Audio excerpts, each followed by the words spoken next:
اون معروفیت رو، اون فیمر رو، اون دوست داشتن رو، اون چیزی که مردم می‌خواستم، آقا من رسیدم بهش. همین جایی که الان قرار دارم، همین لحظه راضیم. به زیتاک سام صابری خوش اومدید. اصلا سام صابری کیه؟ امروز سام به استودیو کوزی کورنر اومده تا با هم در مورد فعالیتاش صحبت کنیم. بیشتر تایمم رو سرگرم بازی کردن بودم. ببینیم به عنوان یک گیمر، استریمر و تولید کننده محتوا چه چیزهایی رو داره تجربه میکنه. من احساس کنم ماها ممنوعیم. تأثیر 1 میلیون مخاطبی که داره بر روی زندگیش، مدل افکارش چه چیزهایی میتونه باشه. باید همه رو کیر کنی انگار. چه چیزهایی رو به دست آورده و چه چیزهایی از دست داده. گفت از عرش به فرش رسیدن من توی 1 روز اتفاق افتاد. خط قرمزهایی که برای خودش توی این مسیر قرار داده چه چیزهاییه. تو چقدر جنبه اینو داری که چقدر معروف شی؟ با سام صابری در مورد نگرانی‌هاش قرار صحبت کنیم. تو دل منو میشونی با این حرفت. اگر فکر میکنید این موضوعات میتونه براتون جذاب و جالب باشه، با من و سام صابری همراه باشید. رسانه گیمینگ ایران نمیاد از کارهایی که این بچه‌ها دارن حمایت میکنن حرف بزنه.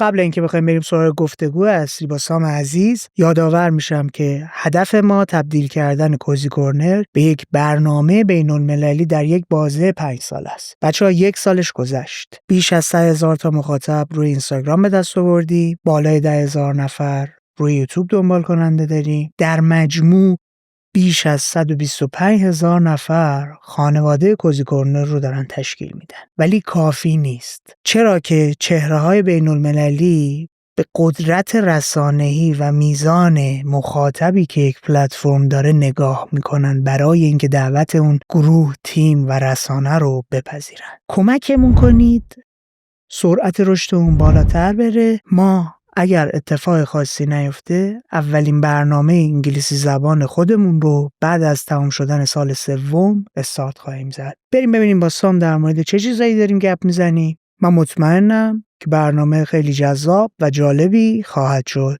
بعد از اون میبینمتون. چه خبر؟ سلامتی. باعث افتخار اینجا. واقعا گرم که اومدی. دور سر بگم. لطف کردی. باعث خوشحالی ماست که پذیرتی میزنی. خیلی شیک، خیلی حرفه‌ای، خیلی خوشگل. اصلا اینو باید بگم واقعا اینجا انقدر من این قابو دوست دارم. این یه خونه خیلی خوشگل با مزه تو این طبقه‌های نیم طبقه‌های کوهستانا میمونه. واقعا خیلی اینجا رو دوست دارم و باعث افتخار که پیش شما. برای من کاراکتر خیلی جذاب و جالبی هستی. ما تو مجموعه زیتاک داریم کنجکاوی میکنیم، میریم سمت شغلای جدید که تا 10-15 سال گذشته اصلا وجود خارجی نداشته. تو به عنوان هم گیمر هم استریمر الان یکی از بچه‌هایی هستی که هم تو این صنعت واقعا تاثیرگذاری، هم کاری که داری انجام میدی عجیب غریبه. از چه بابت عجیب غریبه؟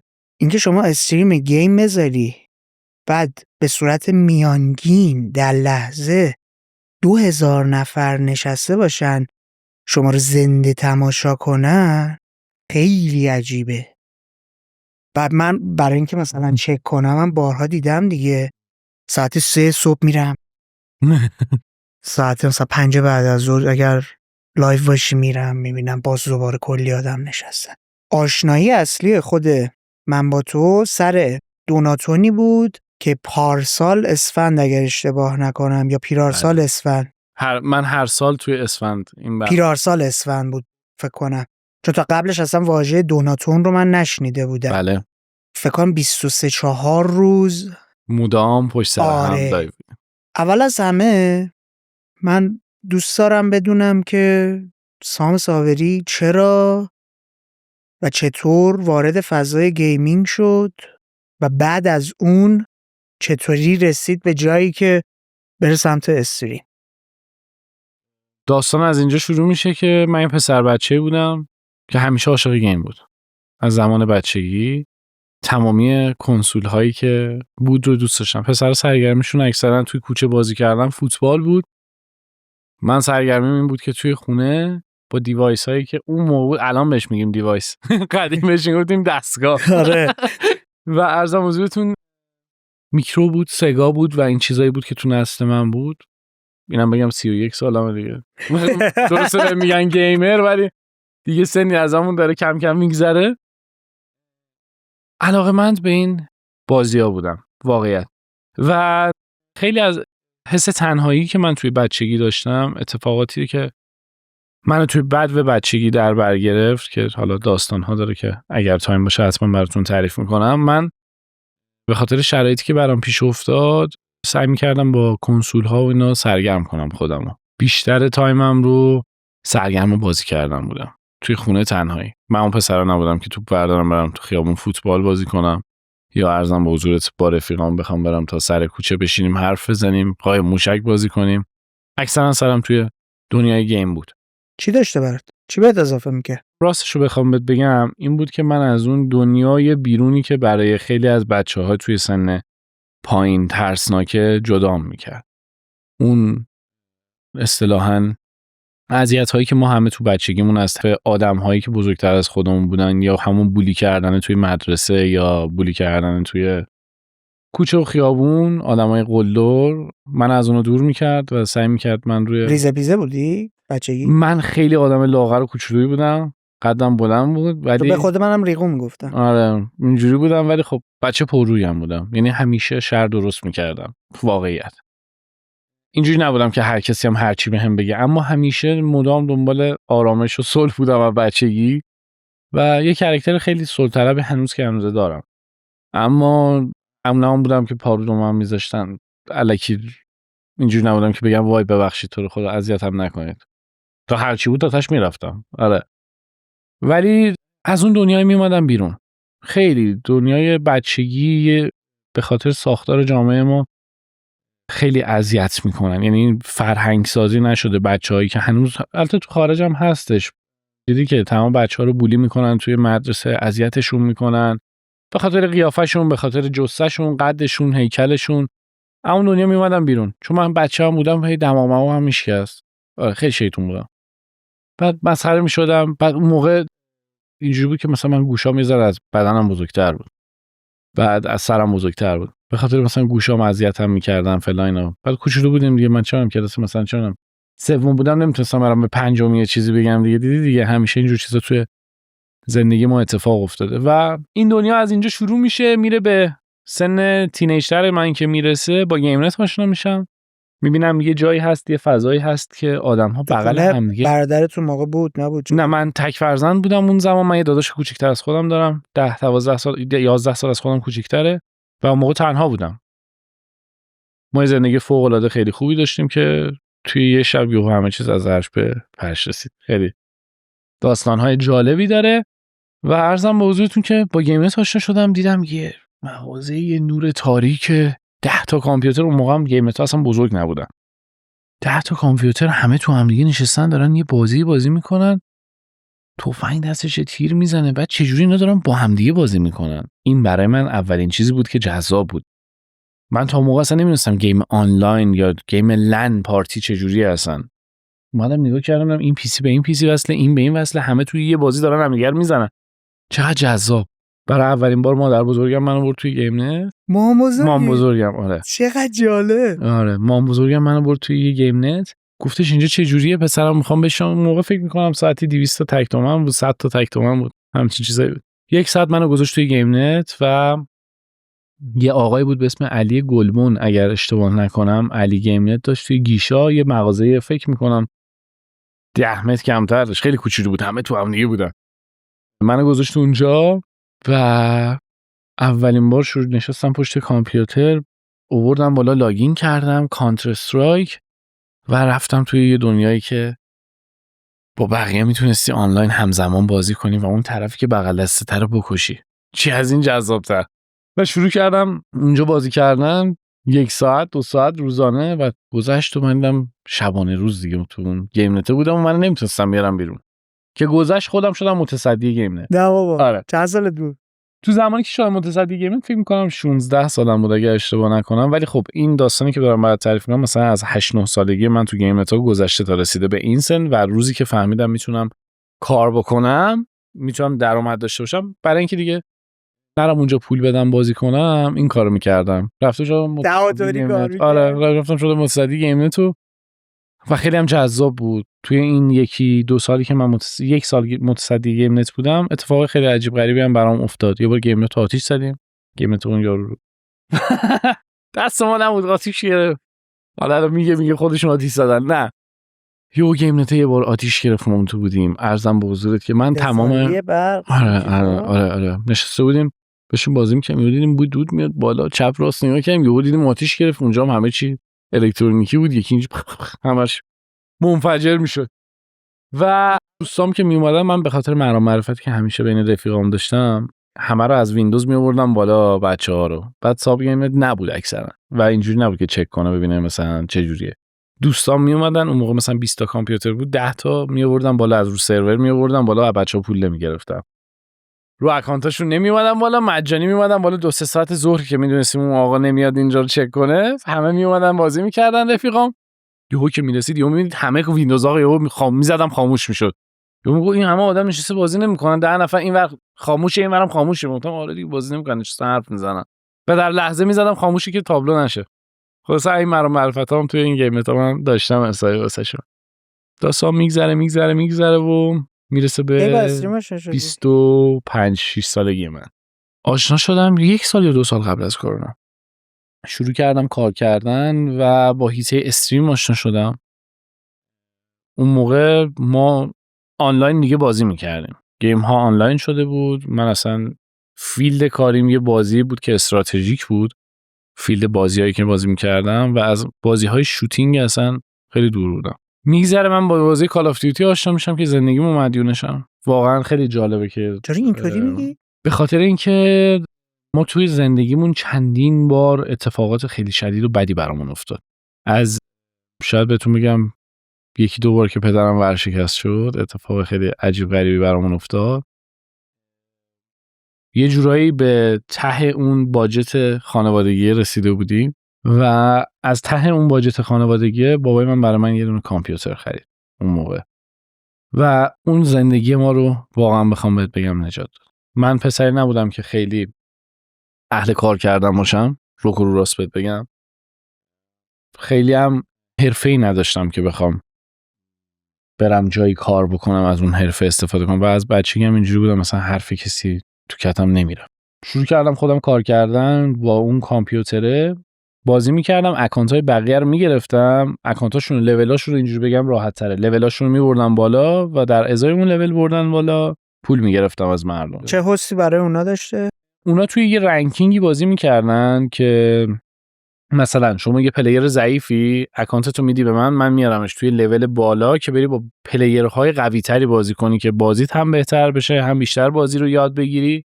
این کسایی بودن که حرفه‌ای و جدی دنبال داشتن میکردن اون فضای بازی. بله و عرضم به حضورتون دوست داشتن دیگه. مثلا شما به رفیقت میگفتی تو مدرسه مثلا من لولم چه میدونم 1000، میدونی مثلا یارو میگه تو مثلا لولت انقدر بالاه، و سعی میکردم لولاشون رو بوست کنم. اصطلاحاً ما توی 2-2 بهش میگیم MMR هاشون رو میبردم بالا و اکانت ها رو بهشون میدادم دور دیگه. من بازی انقدر خوب بود همه بازی ها رو وین میکردم، اکانت ها رو میدادم بهشون و در ازای اون یه پولی دریافت میکردم. از اینجا دوره دبیرستان اینا سلام. آره اینا از اونجا شروع میشه که اصلا من توی فیلد گیمینگ یا تو گیم نت ها شرطی بازی میکردم. آره برای من راه درآمد من باز هم از بچگی از گیم بازی بود. جالب. آره توی گیم پول درآوردن بود. حتی دوره‌ای که متصدی هم بودی باز دوباره مستقیم داشتی از همون قضیه. دقیقاً من از بچگی اصلا توی گیم شروع کردم درآمدزایی. اون زمانه ما اکثرا الان دیگه خیلی از بچه‌ها همه تو خونه دارن بازی میکنن. گیم نت‌ها خیلی مرسوم بودن چون نداشتن همه کامپیوتر تو خونه‌شون. میرفتیم گیم نت، تیم میشدیم 5-5 شرطی بازی میکردیم ما هم و اونجا کسب درآمد میکردم. مسابقات بود، مسابقاتی خیلی من نبودم، من اکثرا بیشتر اینجوری بودم که یه تیم میشدیم از اینجا مثلا میرفتیم 4 تا منطقه پایین‌تر از شهرمون بازی میکردیم، پول در میآوردیم میومدیم. یه بارم مثلا این داستان برامون خیلی شهر شد، زدنمون حسابی. بردیم در گیم نت بردیم در گیم نت بستن و به خاطر اینکه گیمرها اصولا یه چت تاکسیکی دارن با هم دیگه تو بازی. آره. و اونجا چت میدادیم و بازی که تموم شد یه علامت سوال دادیم و دعوا شد دیگه. دعوا شد و پولمون هم ندادن، رفته بودیم سمت پیروزی، اونجا یه زد و خورد و در گیم نت داده بودم پایین، بزن و اینا. دیگه خلاصه میگذره و دوره کرونا میشه و من توی دوره کرونا که همه توی خونه بودن، مردم خب سریال اکثرا میدیدن، ارزم به حضورتون یوتیوب میدیدن، سرگرمی خیلی خب محدود بود دیگه، همه از تو خونه توی سوشال مدیا بودن و مردم تازه با یه چیزی آشنا شدن. البته استریم از قبل‌تر بود ولی بولدترین زمانش توی تایم کرونا شد. من خودم با توییچ چند ماه قبل کووید آشنا شدم. تا قبلش اصلا نمیشناختم. بعد اون لاکداون اولیه بود، اون 4-5 ماه که همه نشسته بودیم تو خونه. مثلا میرفتم میدیدم 17,000 نفر نشستن دارن بازی کردن، یه نفر تماشا میکنن. خیلی عجیب بود. 17,000 نفر عدد خیلی بزرگیه.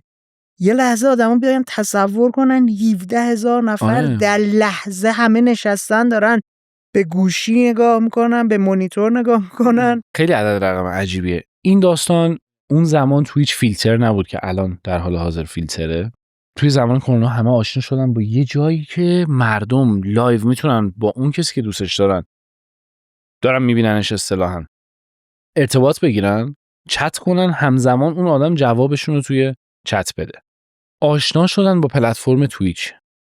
از قبل‌تر بود، خیلی از بچه‌ها از قبل بیشتر تلاش کرده بودن، اینا رو بولد کرده بودن، نشون داده بودن به مردم، ولی تو اوجش تو تایم کرونا بود. و عرضم به حضورتون که دیدن یه سیستم حمایتی هست به اسم دونیشن، چون ما اصطلاحاً داریم سرگرم می‌کنیم مخاطب رو. مخاطب دونیشن هیچ وقت اجباری نیستش و شما اگر دوست داشته باشی از محتوایی که داری می‌بینی حمایت می‌کنی، دوست نداشته باشی فقط نگاه می‌کنی و به عنوان یک بیننده از کنارش میری. مردم انقدر منو دوست داشتن که من تو اون سال تمام رکوردهای دونیشن ها، رکوردهای استریم های خیریه، رکوردهای بیشترین ویو ها و اینا رو همه رو زدم با بازی کال آف دیوتی. و من چجوری شد که معروف شدم؟ گفتم من بعد استراتژی بازی می‌کردم، اصلا خیلی تو شوتینگ نبودم. زمان بچگی چرا خیلی بازی می‌شی، کانتر استرایک خیلی بازی می‌کردم، اصلا کانتر استرایک رو شرطی بازی می‌کردم. اما اومد خورد توی داستان کال آف دیوتی. یه دونه از رفیقای گلم پارسالی که خواننده هم هستش و رپره. آره من اینا رو اگر یه ذره بیشتر توضیح میدم چون میدونم قشری که شما رو دنبال میکنن یه ذره ممکنه سنشون بالاتر باشه، به خاطر همین میخوام جزئیاتو بهشون دقیق‌تر بگم. و عرضم موضوع تو برگشت من گفتش که بیا یه بازی هست به اسم کال آف دیوتی، شبا با هم داریم دست جمعی بازی میکنیم، خیلی باحال، تازه اومده. من شروع کردم کال آف دیوتی بازی کردم، چه گیم باحالیه، خوشم اومد، هی بازی کردم. به من گفتن استریم اینجوریه، این استریمه، باید رو دستگاهت مثلا بریزی دوربین بذاری جلو تو. قبلش هم حتی استریم نمی‌کردی؟ نه من قبلش فقط گیم آره دقیقاً.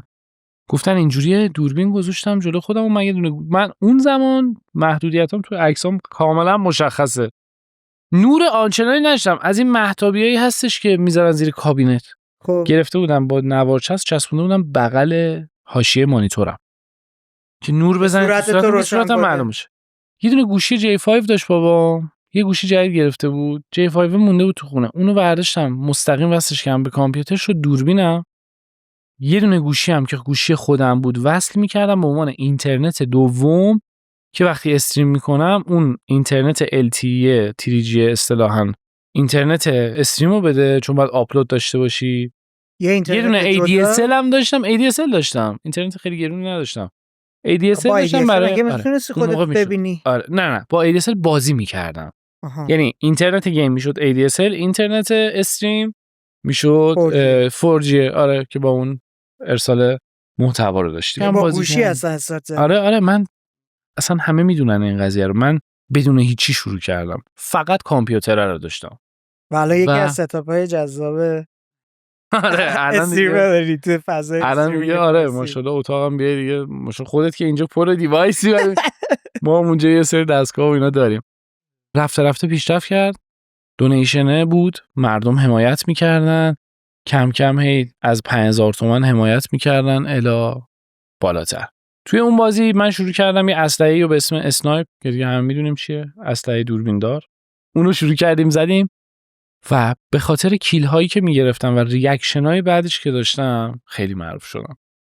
یعنی یک کیل میگرفتم گفتم وای یا ابوالفضل، و واقعیت توی زندگی ریل لایف هم اینجوری بودم، یعنی خیلی هیجان داشتم همیشه. میزدم ویدیو میگرفت، آنلاین مردم داشتن میدیدن. از 10 نفر شروع شد استریم من، از 10 نفر دنبال کننده 3-4 نفر بیننده. قشنگ یادم اولین استریمی که کردم 10 نفر منو میدیدن. وسطای کرونا شبیه 8000 نفر منو لایو میدیدن. یهو اتفاق خفنی می آورد 12000 نفر لایو منو میدیدن. اصلا عدد رقم پیک لایواست دیگه. پیک لایوایی که داشتیم. خب الان مثال پیک مثلا 12000 نفر من مطمئنم 50000 نفر اومدن رفتن. آره. عدده اینم بگو، اینم چون خیلی نکته آره. جالبیه. کسایی که میان دقیقاً 5 دقیقه 10 دقیقه آره. این یه اوریجیه که من دارم بهتون میگم. اما توی یک لایو من توی مثلا 4-5 ساعتی که مثلا من 8000 نفر بیننده داشتم، یهو نگاه می‌کردی 120000 نفر آدم اومده بودن رفته بودن. عددهای بسیار عجیب غریب و بزرگی بود. 50000 نفر بوده، 100000 نفر، 200000 نفر شبایی بوده که آدم اومدن تو استریم. خب بسته به طولانی مدت بودن استریم، تایم استریم بوده، می اومدن میدیدن میرفتن. عددهای عجیب غریبی رو من تجربه کردم که الان تاچ کردن اونا واقعا حتی سخته. این کار هیچ وقت نمیدونی که تو کی تو اوجتی. واقعیت هیچ وقت معلوم نمیکنه تو میرسی اون تارگت رو دوباره بزنی یا نه. یعنی چی؟ من امشب لایو میشم 9000 نفر آدم میان منو میبینن مثال. من هیچ وقت نمیدونم امشب اوج ترین لحظه من بوده که این 9000 نفر تجربه کردم. دوباره باید چی کار بکنم که بتونم اون 9000 نفر رو یه کاری بکنم که عدده بره بالاتر که مردم بیان ببینن. مگه کاری داری میکنی برای اینکه اون اتفاق بیفته؟ ببین تو نشستی داری بازی تو میکنی دیگه. آره. مگه آدمو نمیان بازی کردن تو رو تماشا کنن؟ ولی داستان همینه. مثلا کال آف دیوتی میاد یه مپ خیلی قدیمیشو برمیگردونه، تمام اونایی که قدیمی بازی میکردن میان دوباره میشن اونو میبینن. یا تو نه مهمون دعوت میکنی میای تو خونت، بر حسب یک سری ایونت هایی که اتفاق میفته توی استریمت بازدید کنندت بیشتر میشه. تو فکر میکنی مخاطب برای چی داره میاد استریم تو رو تماشا میکنه؟ به خاطر تو داره میاد، به خاطر ایونت ها داره میاد، به خاطر مهمون داره میاد، یا به خاطر خود بازی رو تماشا کردن داره میاد؟ این چون خیلی همیشه بحث من و سوال منم بوده. واقعا یه موقعی هست میگی به خاطر خودت میان. ببین داریم در مورد این صحبت میکنیم که مثلا توی 5 ساعت 120,000 نفر اومدن تماشا کردن رفتن. آدما برای اینکه بفهمن 120,000 نفر یعنی چی، یعنی دوبار آزادی پر بشه خالی بشه. دقیقا. بخوام بهت بگم من همیشه برای خودم سوال بود که این مردم چیه سامساوری رو دوست دارن که میان میبیننش. نه من اصلا به شخص تو الان کاری ندارم. آره دقیقاً همون. آره این کانسپت رو میخوام بهت بگم. به خاطر گیم است یا به خاطر شخصیت است؟ کدومشه؟ خب همیشه برای خودم سوال بود. من به نظر خودم مردم توی اون تایم بازی کردن رو خیلی دوست داشتن. می اومدن بازی میکنن. شما وقتی تو میخوای سرگرم شی چیکار میکنی؟ بازی میکنی.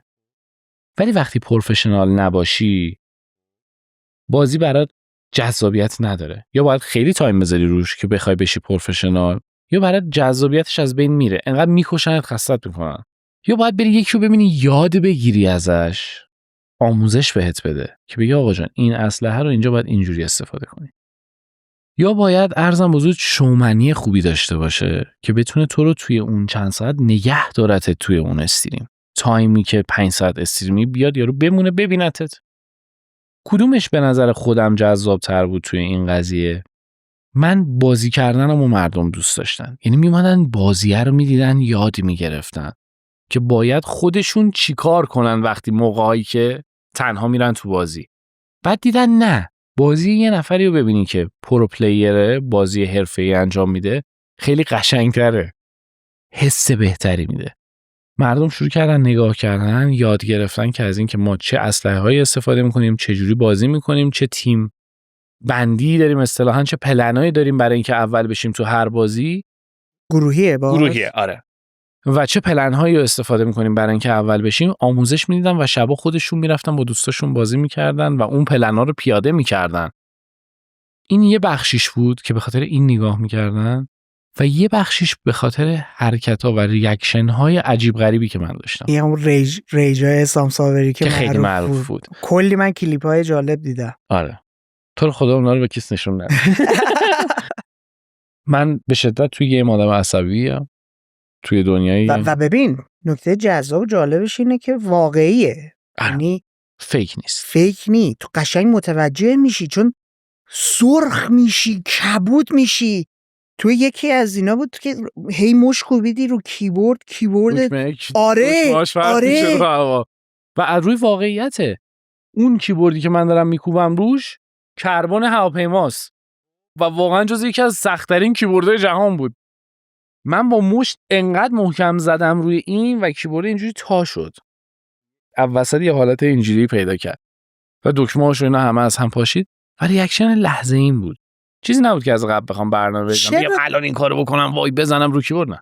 چی داره بازیه که تو رو انقدر تو خودش میکشونه که وقتی مثلا تیر میخوری میمیری کشته میشی در اون حد احساسات عجیب غریب خشم رو داری تجربه میکنی؟ چون میدونم بازیم از یارو بهتره. واقعا چون واقعا شما میدونی آقا توی یه حرفه قوی، شما میدونی آقا توی مثلا یه پادکست خودت که داری میسازی خیلی آدم قوی هستی، اما یه نفری میاد یا با شانس میاد بالا یا با یه تیکه عجیب غریبی میاد بالا یا با یه اتفاقی میاد بالاخره بالا و تو هرس میخوری که بابا این چجوری اومده من بالاتر وایساده، چجوری میشه همچین چیزی. تو بازی هم همین بود. یه نفر منو میزد میگفتم من که میدونم از تو بهترم، تو چجوری منو زدی؟ و اصطلاحا همون لحظه قاطی میکردم. و خب گیم ها چیتر داره. چیتر اصطلاحا کسایی که تقلب میکنن تو بازی ها و از نرم افزارهای استفاده میکنن که باعث میشه راحت تر طرفو بکشن. دیگه هیچ اسکیلی نداره دیگه، میری جلو خودش تیر میزنه یارو رو میکشه، این ربات. و اینها که میخوردم به من دیگه اصلا میرفتم توی دنیای دیگه، اصلا نمیفهمیدم کجام چی دارم میگم. همیشه بچگی انقدر هرس میخوردی سر بازی‌ها؟ من اصلا همیشه صدای عربدم تو خونه بود بچگی. مامانم اذیت میشد، خسته میشد، ولی این فشار نمیاره بهت؟ چرا؟ الان تو زندگیم احساس میکنم خیلی بی‌حوصله شدم، خیلی اصلا اعصاب کسی رو ندارم کسی رو تحمل کنم و فلان اینا.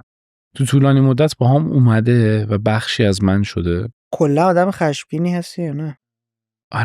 آره با اینکه خیلی مهربون، دل پاک و قلب بزرگ اینا دارم، ولی به شدت آدم عصبی. فکر می‌کنی به خاطر مثلا ژانر بازیایی که انجام میدی و اینا هست، یا چون مثلا شخصیتت این مدلی بوده جوشی بودی تو این بازی‌ها؟ به من جوشی بودم. من 0 و 100 هم یه عیناست که یک ثانیه است. 0 و 100 هم واقعا یک ثانیه است و این توی گیمه بوده همیشه، هم تو ریل لایف خودم اینجوری بوده. یک ثانیه عصبی میشم بعدش پشیمون میشم و توی گیم هم همین بوده، اون عصبانیت بوده. ولی الان احساس میکنم که اونا یه ذره بهم فشار آورده و توی زندگی شخصیم به خاطر اون عصبانیتی که داشتم الان یه کوچولو درگیر اخلاقیات بدی شدم.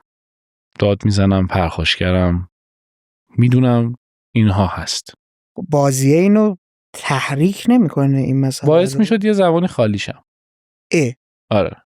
اون خشمه رو تو بازی خالی میکردم با کشتن آدم ها، با ریاکشن های عجیب غریب، ولی یعنی آروم و قرار بهت میده. من برعکس داشتم بهش نگاه میکردم. نه خیلی آرومم میکرد.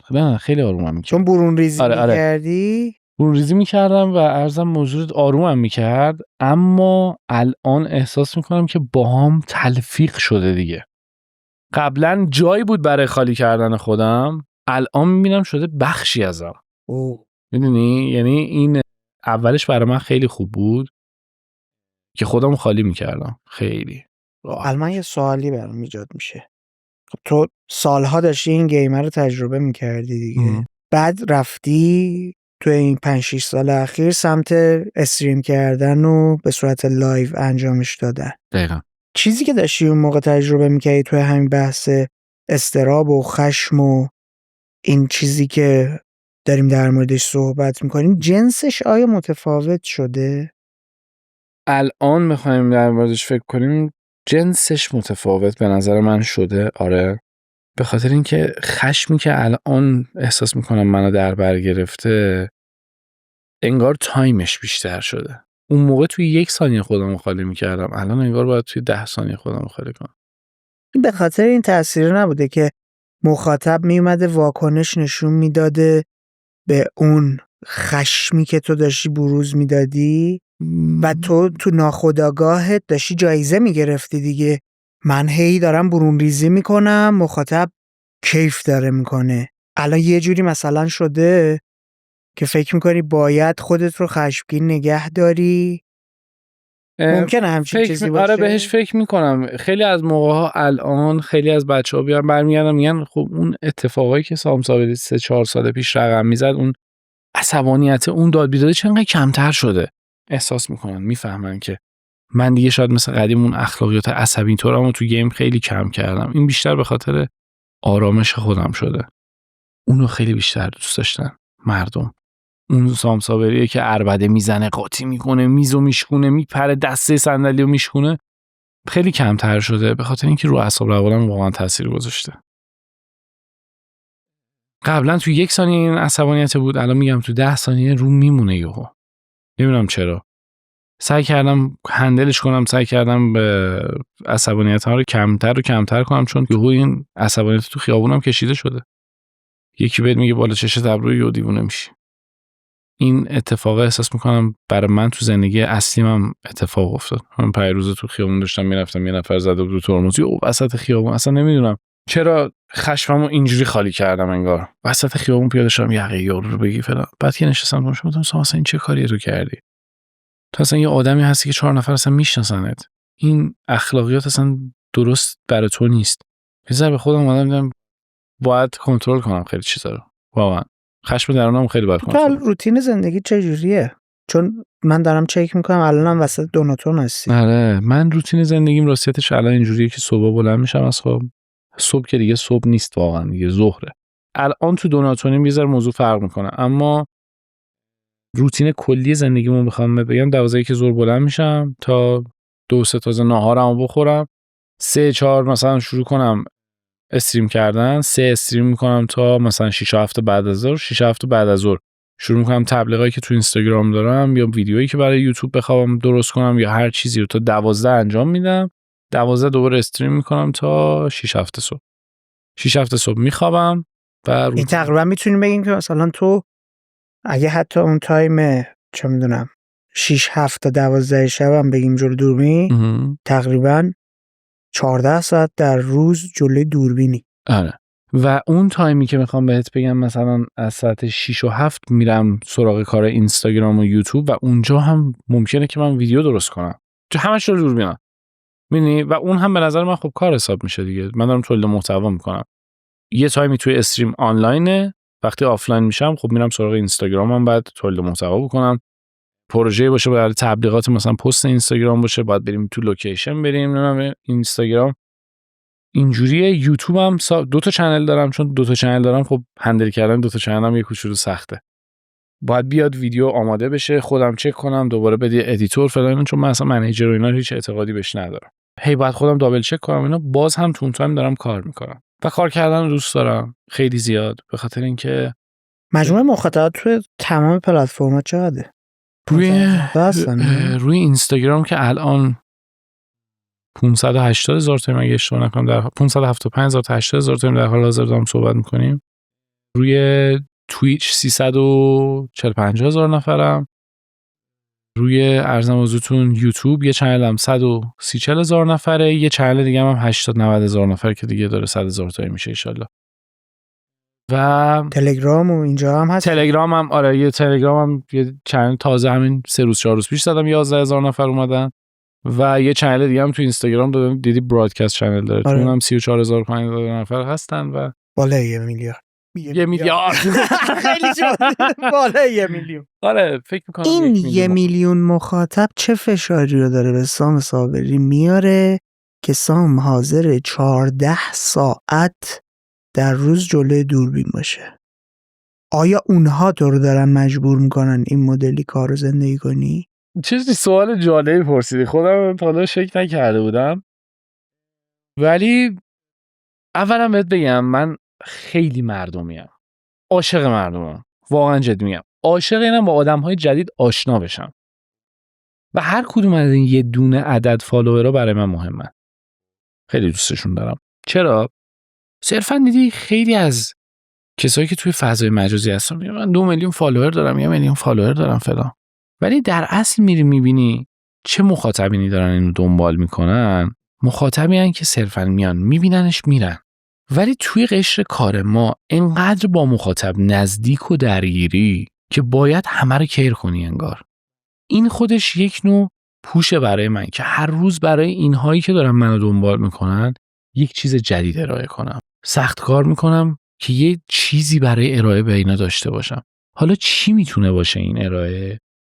یه جا توی لایف استایلش تغییر ایجاد میکنم، میتونم توی تیپ و استایلش تغییر ایجاد کنم، میتونم توی طرز فکرش، میتونم توی اینکه چجوری یاد بگیرن درآمد داشته باشن، چجوری اینکه منو ببینن که از هیچی اومدم رسیدم به اینجا، الگوه باشه براش که بتونه برسه به این چیزی که الان خیلی از بچهای نسل جدید دنبال راه و روش‌های جدید برای درآمدن. خب اکثرا هم گیمو دوست دارن. به قول خودت که این حرف زدی گفتی این یه چیز خیلی جدیدیه آره که الان هستش و سعی میکنم بهشون یاد بدم، بگم آقا من این بودم، از صفر اومدم اینجا. همیشه لازم نیستش که تو همه چی تو کمالگرایی تمام باشه، تو همه چی قطعاتو داشته باشی بعد شروع کنی. میتونی با صفر هم بیای. این چیزا رو کاملا در متوجهم. قبال اینها دارم بهشون یاد میدم که بیان روز به روز با من پیشرفت کنن. آخه یه چیز دیگه ای هم که وجود داره، در مورد چت خیلی حرف نزدی. چت فضاییه که مخاطبی که موقع استریمر رو داره تماشا میکنه میتونه با متن، فرستادن گیف باهاش حرف بزنه. دقیقا. از اون ور استریمر واکنش نشون بده، جواب سوالاشون رو بده. بعد یه اتفاق عجیب غریبی میفته. اینو من مثلا توی جاست چت ها دیدم، عجیبه برام.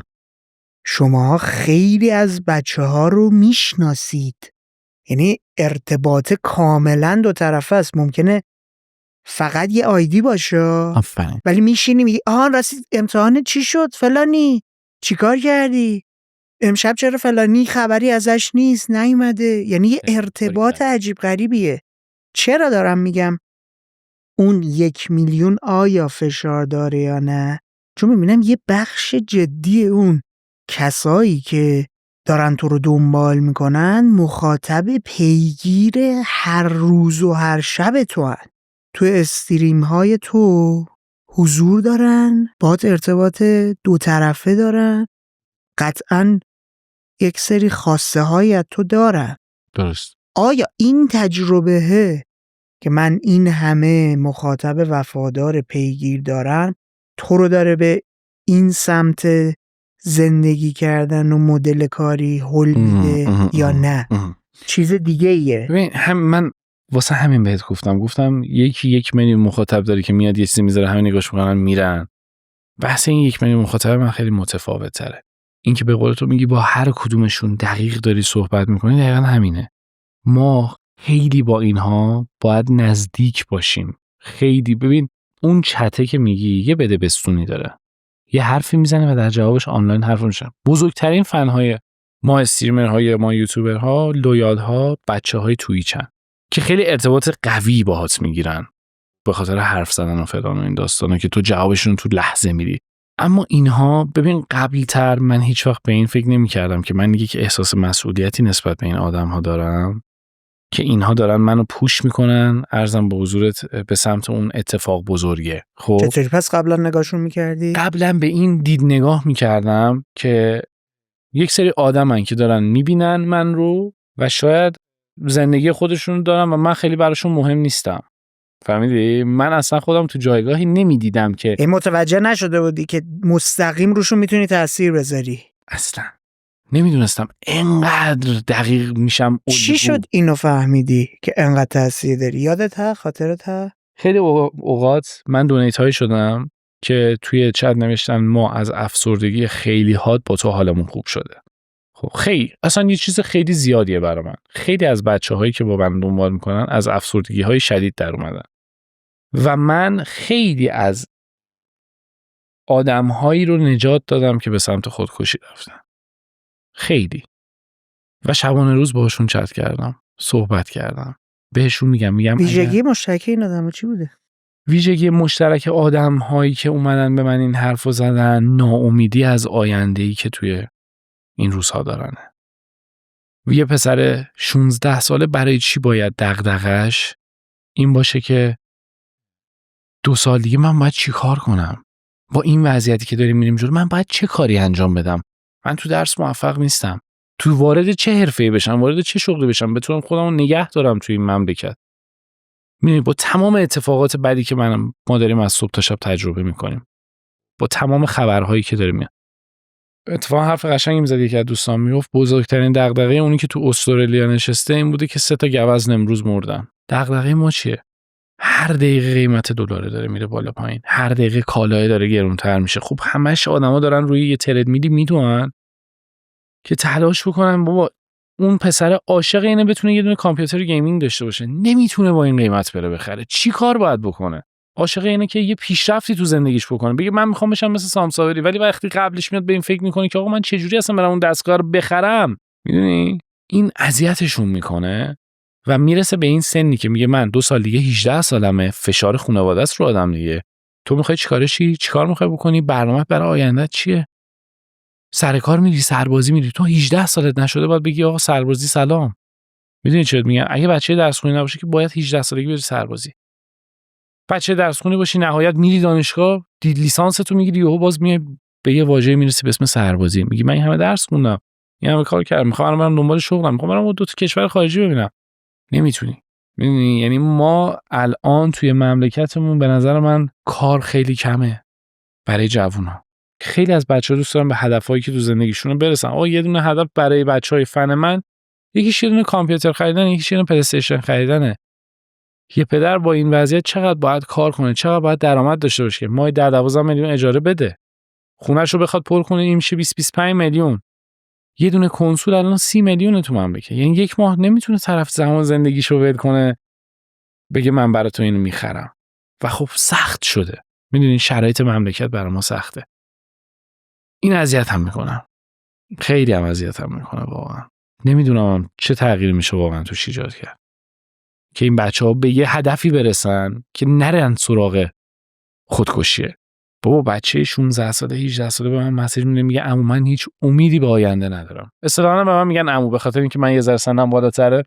میگه من رسیدم تو 17 سالگی، پدر مادرم با هم بد رفتاری میکنن، درس خیلی نمیتونم بخونم، همش یه بار سنگینی رو دوشمه، وضعیت اینجوریه، من برم چیکاره بشم؟ اما من باید چیکار کنم؟ من هیچ امیدی ندارم، میخوام خودم بکشم.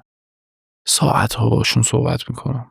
باورت نمیشه، یعنی مسیجای اینستاگرامم خیلیاش هست که من با این بچه‌ها صحبت کردم. تایم گذاشتم گفتم بابا تو تا 18-19 سالگی باید از زندگیت لذت ببری، استفاده کنی. ما یه مسیری داریم، هممون انسانیم دیگه. توی این مسیر بزرگ میشی، کار میکنی، درآمد در میاری، نمیدونم زن میگیری، ازدواج متشم میمیری دیگه. یه مسیر هممون باید بریم. الان اصلا من مرمورم شد به خاطر اینکه خود من با خواهرزاده‌ام که متولد دهه 80 سه تاشون، البته یکیشو از دست دادیم. خدا رحمتشون. مرسی. از این جنس گفتگوها رو زیاد داشتم و منو بردی توی اون لحظه. بر من همیشه سوال بود چرا بچه‌هایی که این مشاغل جدید رو دارن مخاطب اصلیشون بچه‌های نوجوانن، بچه‌های 8 تا 16 سالن تا 18 سالن. و الان داره این ایده تو ذهن من شکل میگیره چون شماها اینها رو صداشون رو دارید میشنوید، دارید باشون ارتباط مستقیم برخورد میکنید، ارتباط مستقیم میگیرید، باشون جوری برخورد میکنید که دیده میشن، شنیده میشن و این رو ممکنه توی جامعه تجربه نکنن، تو خانواده تجربه نکنن، تو مدرسه بین همسن و سالای خودشون تجربه نکنن. برای همین وابستگی که به شماها دارن از یه جنس دیگه است. برای همین وفاداری که به شماها دارن از یه جنس دیگه است. بعد برگشتم به اول پندمی، یادت بچه‌ها کارتای بانکی خانواده‌هاشون رو می‌دزدیدن، دونیت می‌کردن و داستان شده بود. پنل‌های پرداخت بچه‌های استریمر رو بسته بودن. بله. تازه دارم متوجه یک سری چیزهای دیگه میشم. انگار مثلا این داینامیک روابط رو تازه دارم درک میکنم. اصلا عجیبه، خیلی عجیبه. سام، متوجه این تاثیر گذاشتن شدی؟ فهمیدی که اکثر مخاطبین تو تحت فشارن به خاطر اینکه برخلاف تصوری که اینا بچه مثلا 10 ساله است، 12 ساله است، 13 ساله است، داره 5 سال جلوتر خودش رو میبینه، درگیر اوناست. آیا تو تغییری توی مدل محتوا سازیت ایجاد کردی وقتی متوجه این تاثیر شدی؟ آره، یکی از اتفاقاتی که برای من میافتاد همون ریجه بود یا همون فوش دادنه بود. من خب واقعیت به این 2 تا قضیه معروفم و نمیشه این کارش کرد. من احساس کردم که اون ریج کردنه، اون فوش دادنه تو ماچه. من دارم یه سری فوش میدم که خب شاید داره بددهنی رو ترویج میکنه. شاید این بچه‌ها همشون یاد بگیرن این سام صابری مثلا بخوام بازیکن فوش خار مادر بدن. احساس کردم بده. اومدم کمش کردم. اومدم فوشا رو کلا حذف کردم از تو استریمم و شروع کردم بازی کردن و اینا. یهو دیدم که ویوی من مثال بهت میگم 1000 تا شد 500 تا. چون مردم منو با اون فوش دادن دوست دارن. درسته کار بدیه ولی منو با اون دوست دارن.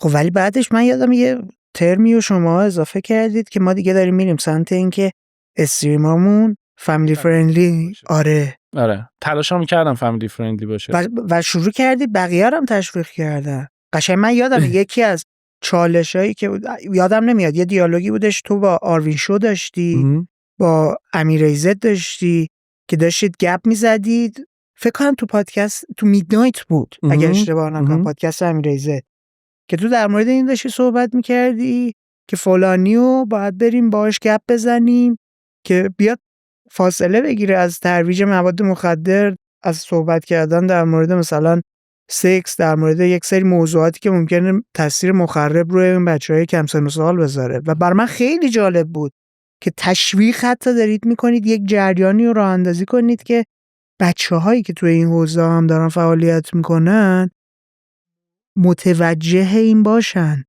که تأثیر آره که تأثیر مستقیم دارن میذارن و این برای من خیلی جالبه.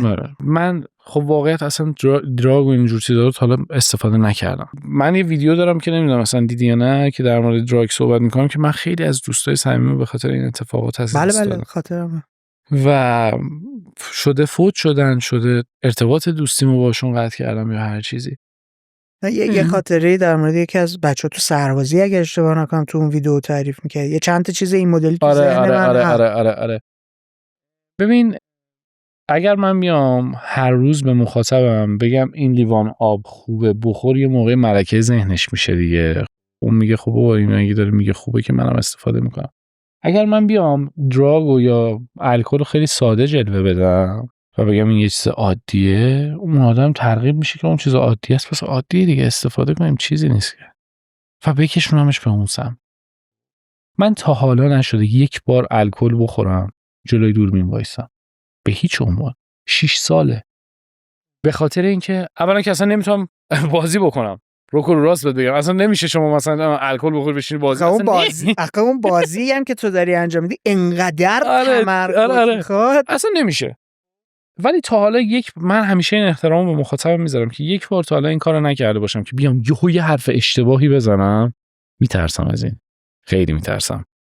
پادکست چیزو نمیدونم دیدی، محسن لرستانیو گفت از عرش به فرش رسیدن من توی یک روز اتفاق افتاد. من تمام موه بدنم سیخ شد. دیدم راست میگه. اگر من مست باشم بیام یه کلمه اشتباهی یه حرف اشتباهی بزنم که دل یه عالم مخاطب بشکونه چی؟ میدونی؟ پس سعی کردم توی کارم خط قرمز داشته باشم. نیام بگم آقا مشروب خوبه، دراگ خوبه، فلان. این یه چیزی که باید رعایت کنی به خاطر اینکه تو سن تینیج خیلی زیادی دنبالت میکنن. مسائل سکسیه که من خودم اینجوریم که سعی میکنم مثلا در موردش صحبت نکنم، ولی یه موقعی هم بهشون یاد میدم. میگم آقا دنیا فقط این نیست واقعیت، میدونی؟ آره چون دیدم خیلی متمرکزن مثلا بچه‌های این سن و سال توی چتا یه حرفایی میزنن. آره یه چیزای عجیبه. سعی میکنم از اتفاقات ببین مثلا خیلی اوقات ببین اینایی که بهت میگم واقعا چیزایی که تاچش کردم، میان دونیت میکنم، میگم آقا من مشکل دارم که خود ارضایی میکنم. میدونی چی میگم؟ خود ارضایی بسیار زیادی انجام میدم.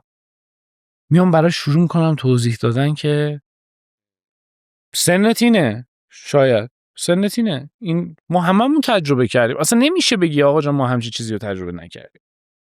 اوکی، ولی بیش از حد تو ماچش این اتفاق افسردگی میاره برات، بعد دیگه هیچ وقت نمیتونی نزدیک کسی باشی. سعی می‌کنیم یه جوری انگار عین معلم باشیم، ولی یه معلمی که آزادتر میتونه صحبت کنه با شاگردش و رفیقه. بعدش رو نمیخوای که نشستی بعد در مورد این توضیح بدی، بگی آقا جان این بده و اون مخاطب آشنا بشه با اینجا. ما توی مدارسمون خیلی نمیشه که بشینن صحبت کنن در مورد اینجور مسائل، با مثلا صحبتی نمیکنن. تو خانواده ها اصلا صحبت نمیکنن. تو خانواده پدر روش نمیشه بیاد به پسرش بگه اگر تو این کارو داری میکنی این اشتباهه. نگفتن آقا بچه هستی چجور به وجود میاد؟ لک لک چیه؟ لک لک میاره نمیدونم میذارن سر کوچه بچه. بعد تو تصور کن این رفتار رو میخوای با بچه مثلا 80 و 90 که چشم باز کرده قبل از اینکه مدرسه بره، تبلت و گوشی دستشه، دائم داره محتوا همه جوره، دقیقاً یه آگاهیش نسبت به چه میدونم 4 سالگی من و تو 5 سالگی الان دیگه خیلی راه افتادن، خیلی میدونه، اصلا خیلی زیادی میدونه، ولی نمیشه نیاز داره. پیچوندش. دقیقاً نیاز داره اینو هدفمند کنه. آفرین. این نیاز داره که این راه ساخته بشه، بهش بگی آقا این خوبشه این بدشه، تو باید مسیر رو برات، الان دیگه به قول شما تبلت دستم هم از گوشی دستم مثلا میدونم، مسیر رو بیا برات نشون بدم، بگم از این راه بری بهتره دیگه. ما سعی میکنیم یه راهی براشون واقعا آموزش بدیم به عنوان برادر بزرگتر. عمده مخاطب چند سالن چه سنی؟ قبلا تینیج ترینشون از دیگه 12 13 سال شروع می‌شدن تا 22 3 سال بیشترینشون بودن. الان دیگه نه. چیه الان؟ الان مخاطبین من بین 22 3 سال شدن تا به باهات بالا. بزرگ شدن. 5 سال 6 سال با من بزرگ شدن. چقدر جالب و موندن. پسری که 15 سالش بوده منو دنبال می‌کرد الان یه آدم 21 ساله است. بزرگ شده برای خودش، سربازی میره ماشاءالله. نمیدونم بعد ارتباطات چجوریه؟ همون. یعنی هنوز مثلا هنوز عمو اسامه است. میگن عمو سام اون، من خودم یادم میره، میگن اون استریم ما اون حرفو زدیم اون روز، تو اینو به من گفتی و چقدر تو زندگیم بهم کمک کرد. الان ازت ممنونم. میدونی چقدر قشنگه یه کسی که 7 سال 8 سال پیش بهش یه حرفی زدی الان بیاد بگه ازت ممنونم، تو مثلا هدفمند بودی برای زندگی من. خیلی شیرینه، خیلی شیرینه. و الان عمده مخاطبه من بین 22 3 سال ادا بالاست، چون من سمشورم ساختم. بله یه برنامه به اسم سمشور داشتم که اصلا به دور از محیط گیمینگ بود و اون برنامه رو که ساختم مخاطبین جدیدی با من آشنا شدن، سنین جدیدی اومدن. چه جالب، فکر نمی‌کردم. آره. برای اینکه آدما بدونن سمشور چی بود، یه شو سرگرم کننده که یک بخشیش گفتگو با یک سری از مهمان‌ها بود، یک سری بازی بود، چالش بود و فکر کنم 14 یا 15 اپیزود اومد و توی اون برنامه من سعی کردم از هر کسی بهترینش رو استفاده کنم. بهترین یوتیوبر، بهترین اینستاگرام اینفلوئنسر، بهترین استریمر، سعی کردم بهترین رپر. آره سعی کردم از همه بیان و تجربه هاشون رو اونجا برای ما بگن و خب این باعث شد مخاطبین جدیدی به من اضافه شه. و یه نکته جالبی هم که بود، چون فضای استودیویی تولید کرده بودی. بله با تماشاخونه بود، استودیوی تماشاخونه بود. بله. کاملا حرفه‌ای، پروداکشن تمیز، مرتب، دکورسازی خوب. اولین شو یوتیوبی فارسی بود. بله. و اولین برنامه بود که توی استودیو ضبط می‌شد. به خاطر همین تجربه اولیه هم بود، شاید هم کمال‌کاستی داشت، قطعاً داشته، اما اولین تجربه بود و برای من خیلی جالب بود به خاطر اینکه من قشر جدیدی رو در بر گرفتم. من شده بود آدم 40 50 ساله یهو رد می‌شد میگفت تو سام صابری، من یه دونه ویدیو از تو دیدم که مثلا داشتی در مورد دراگ صحبت می‌کردی، توی اون در مورد نمیدونم زندگی هدفمند صحبت می‌کردی، من دیدم تو رو، دیدم یه جایی دیدم شناختم. چه اون مثلا من الان با این تیپ می‌بینیم، اونجا تیپ کت شلواری بود. بله. یه شخصیت دیگه ای از خودم هم به مردم نشون دادم که باعث شد قشر بزرگتری دنبالم کنن. خیلی جالبه. فکر نمی‌کردم انقدر میتونه مثلا تاثیرگذار باشه یه برنامه‌ای که تولید کردی، چون ماهایی که بیرون داریم می‌بینیم صرفا فقط داریم ارتباطی که توی کامنت ها هست، میزان لایک و میگی خب این آدم چون چهره رسانه‌ای داشته، شناخته شده بوده، مخاطب خودشه دیگه. ولی الان برای من جالب بود که مخاطب جدیدی خیلی دربر گرفتم. شاید بگم 150,000 تومان 150,000 تا بازیکننده جدید گرفتم توی اینستاگرام. فالوور جدید گرفتم. آره از وقتی که سمشو شروع شد 150,000 تا فالوور جدید گرفتم. برام خیلی جالب بود. مردم خیلی دوستش داشتن، کمال‌کاستی داشت، ولی تونستم اون چیزی که تو ذهنم رو حداقل پیادهش کنم. اگه بخوای یه نگاهی کلا به اول قسمت گیمینگ خودت بکنی، به عنوان سام صابری، به عنوان گیمر نگاه بندازی، با توجه به اینکه از 5-6 سالگی داشتی این فعالیت رو انجام میدهی تا امروز، چه آورده هایی برات داشته؟ فکر کنی چه چیزهایی رو در تو شکل داده، کمک کرده به گیم؟ شخصیت هم یا نه روی زندگی مثلا مالی همه مالی یا چی مادی. هر آورده‌ای که فکر میکنی داشته چیا بوده؟ آرزوامو برآورده کرده. همیشه هدف اینو داشتم یه ماشینی که دوست دارم تو نید فور اسپید ماست وانتد بود. یه دونه بی ام و بود که هم دیگه باش چه خاطره ویدیوهای دارم. خوبی هم ساخته بودی براش. من رفتم اون ماشین خریدم، یه ای46 خریدم. اول آرزومو برآورده کردم، برای خودم ماشین خریدم. اولین ماشین یه آدم بی ام و، مگه میشه همچین چیزی؟ یه پسر 24 ساله کار کرده با ماشین، با پول خودش بی ام و خریده. چه جوری پیشرفت کردم به اینکه توی گیم، صنعت گیم شناخته بشم رسیدم. آرزوم، بزرگترین آرزوم این بود که من تو صنعت گیم بشناسم، نه چیز دیگه. من در وهله اول همیشه خودم رو گیمر حساب میکنم. فکر کنم اون استریمی که پارسال کردی تو جی مکس پارک، جی مکس، که تو ارتفاع 40 متری استریم کردی، حتی باعث شد که پیار بین المللی برات اتفاق بیفته، چون اولین نفری بودی تو دنیا که اومدی تو ارتفاع 40 متری از سطح زمین. کسی نکرده بود این کارو. آره، خیلی جالب بود. ما تو یه کلابریشن با سونی داشتی، یه چیزی آره، تو این هم. آره. یه کلابریشن خیلی بزرگ با سونی داشتم. اولین سونی اومد لاین گیمینگ این زونش رو راه اندازی کرد و خود سونی آمریکا، و عرضم به حضورتون که خودشون بهم ایمیل دادن که ما خیلی با شخصیت تو، کاراکتر تو، استریمات و اینا خیلی حال میکنیم، به عنوان اینکه توی فارسی زبانی و ما محصولات خودمون رو توی میدل ایست داریم عرضه میکنیم. این محصولات تازه داره لانچ میشه به اسم این زون. لاین گیمینگ سونی برای ما گیمرها میشه این زون و هنوز که دارن تولیداتشون رو میکنن و اولین هدست وایرلسشون رو با اولین مانیتور مخصوص پلی استیشن 5 شون رو برای من فرستادن و شیپینگ کردن. به چه دردسری از استرالیا و اونور رو رد کردن و نمیدونم آوردن توی ترکیه. ما ترکیه تحویل گرفتیم آوردیمش ایران و فلان و اینا.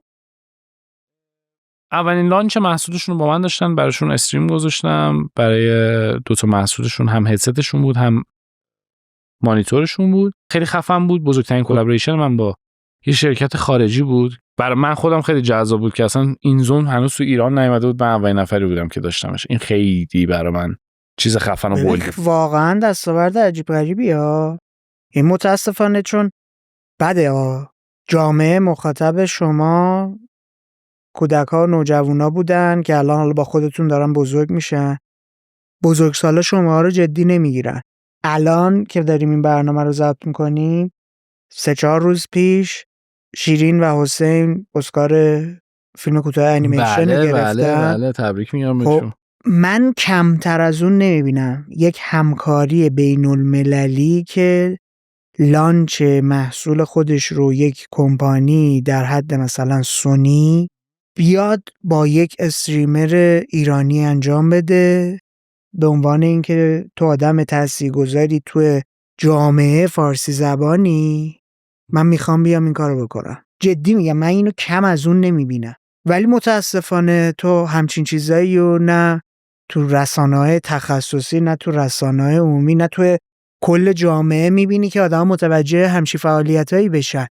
یا مثلا خب بابا، همکاری که الان استودیوی کومان، کوروش، ایمان، میا با خود یوتیوب امریکای شمالی انجام دادن که ایونت رسمی خود یوتیوب میاد توی یه استودیویی که ایرانی‌ها محتوا سازای فارسی زبان دارن انجام میدن. اینا اتفاقات جدیه، ولی من ناراحتم به خاطر اینکه همسن و سالای من نمیفهمن، متوجهش نمیشن، به گوششون هم نمیرسه.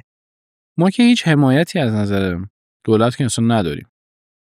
طبیعی هم هست، چون آخه نه این مدلیه که مثلا بگی یه وزارتخونه مختص اونطوریه، نه علاوه سن و سالی کسایی که اون مدلیه. من اصلا به اونا کاری ندارم، من جامعه رم دارم میگم، رسانه‌های مستقلم دارم میگم. میخوام اینو بهت بگم، تمام این بچهای یوتیوبر رو میبینی که دارن کار میکنن، استریمر یوتیوبر، هیچ حمایت اصلا از نظر دولتی مملکتشون که اصلا ندارن.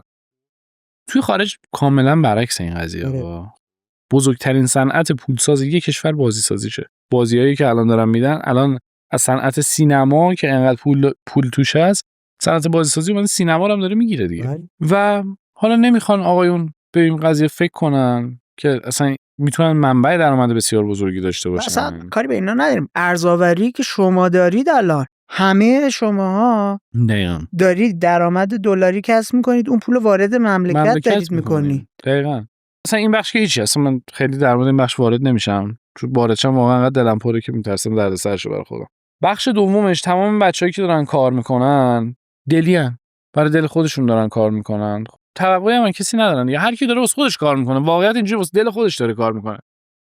تو حالا حساب کن ما اگه حمایت اینو داشتیم که مثلا یه دونه اسپانسر خارجی میومد میگفت آقا مثلا ما انقدر تحریمی، مثلا نمیتونه اسپانسر بیاد بگه آقا من اسپانسر تو میشم. هزاران بار ما با این اسپانسرها صحبت کردیم، گفتیم آقا جان مثلا ما آقا یه محصولی هست مثلا به اسم جی فیول، مثال مثلا چه میدونم یه برند انرژیزایی میاد میگه من دوست دارم با تو کلابریت کنم، عکس تو رو بندازم روی محصولم بفروشمش تو میدل ایست. تو آدم خفنی هستی میشناسنه. میگم ایرانم، میگه ایران که تحریمی که ما نمیتونیم این کارو بکنیم، کامل کنسل میشه. که تو تیمای بزرگ الکترونیک اسپورت مثلا ما میخوایم بریم تا میدونن ایرانی، میگه نمیشه. این مشکل‌ها رو داریم و این سختی‌هایی که داریم. ببین من به ایناش هم کار ندارم. من مسئله برام اینه که حتی شاخک جامعه عمومی هم تیز نشده. کی باید تیزش کنه؟ یک بخشش که سایت خود شماست که ما داریم میکنیم. شما نمیکنید. چرا نمیکنیم؟ شما توی کامیونیتی خودتون گیر کردی. همکاریایی که دارید، مخاطبی که دارید، ما چه جوری بزرگترش کنیم؟ کار صنفی کنید. ببین شما کم قدرت رسانه‌ای ندارید. هر کدومتون بخواید وارد جریان سازی بشید، بخواید نشون بدید میزان تاثیرگذاری خودتون رو، خیلی راحت میتونید.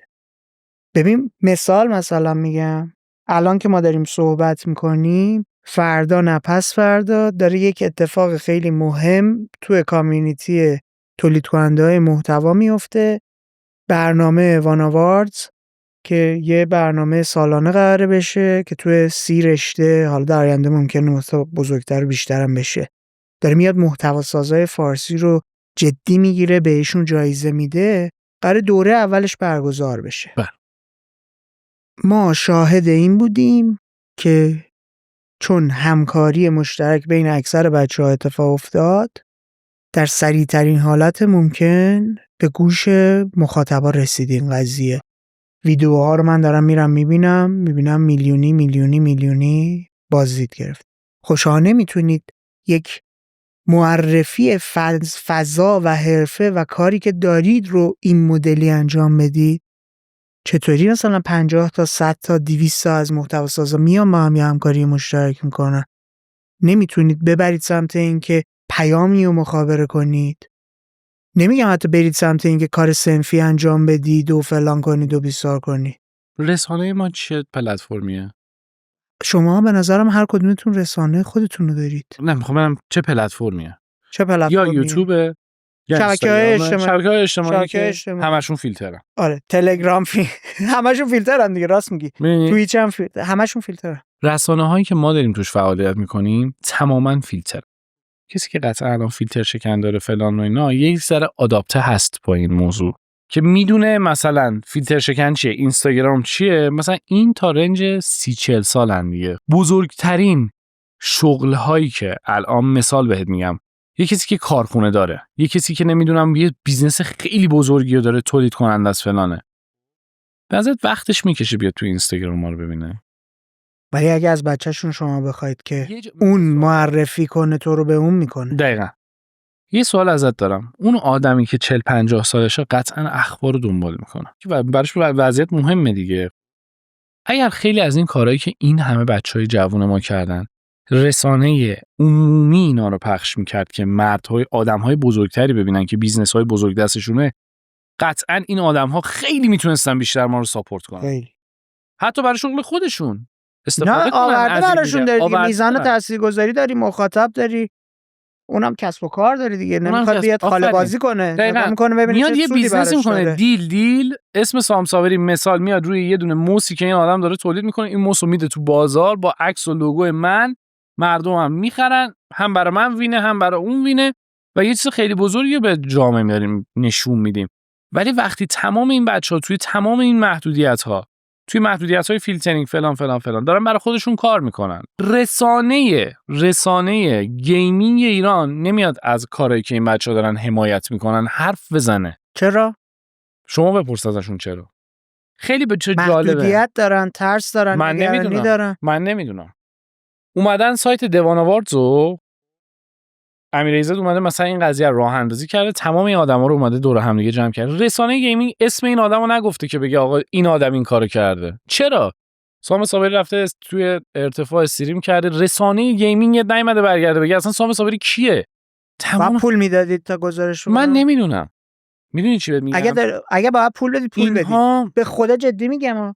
پول بابت چی بدم؟ از اینکه دارم کار پیارت مملکتمو میبرم بالا. کار پیارت، هزینه‌ای که پرداخت میکنی، هم خودت داری دیده میشه، هم آقا صنعتت. تلاش میکنی اسم پرچم ایران رو ببری بالا.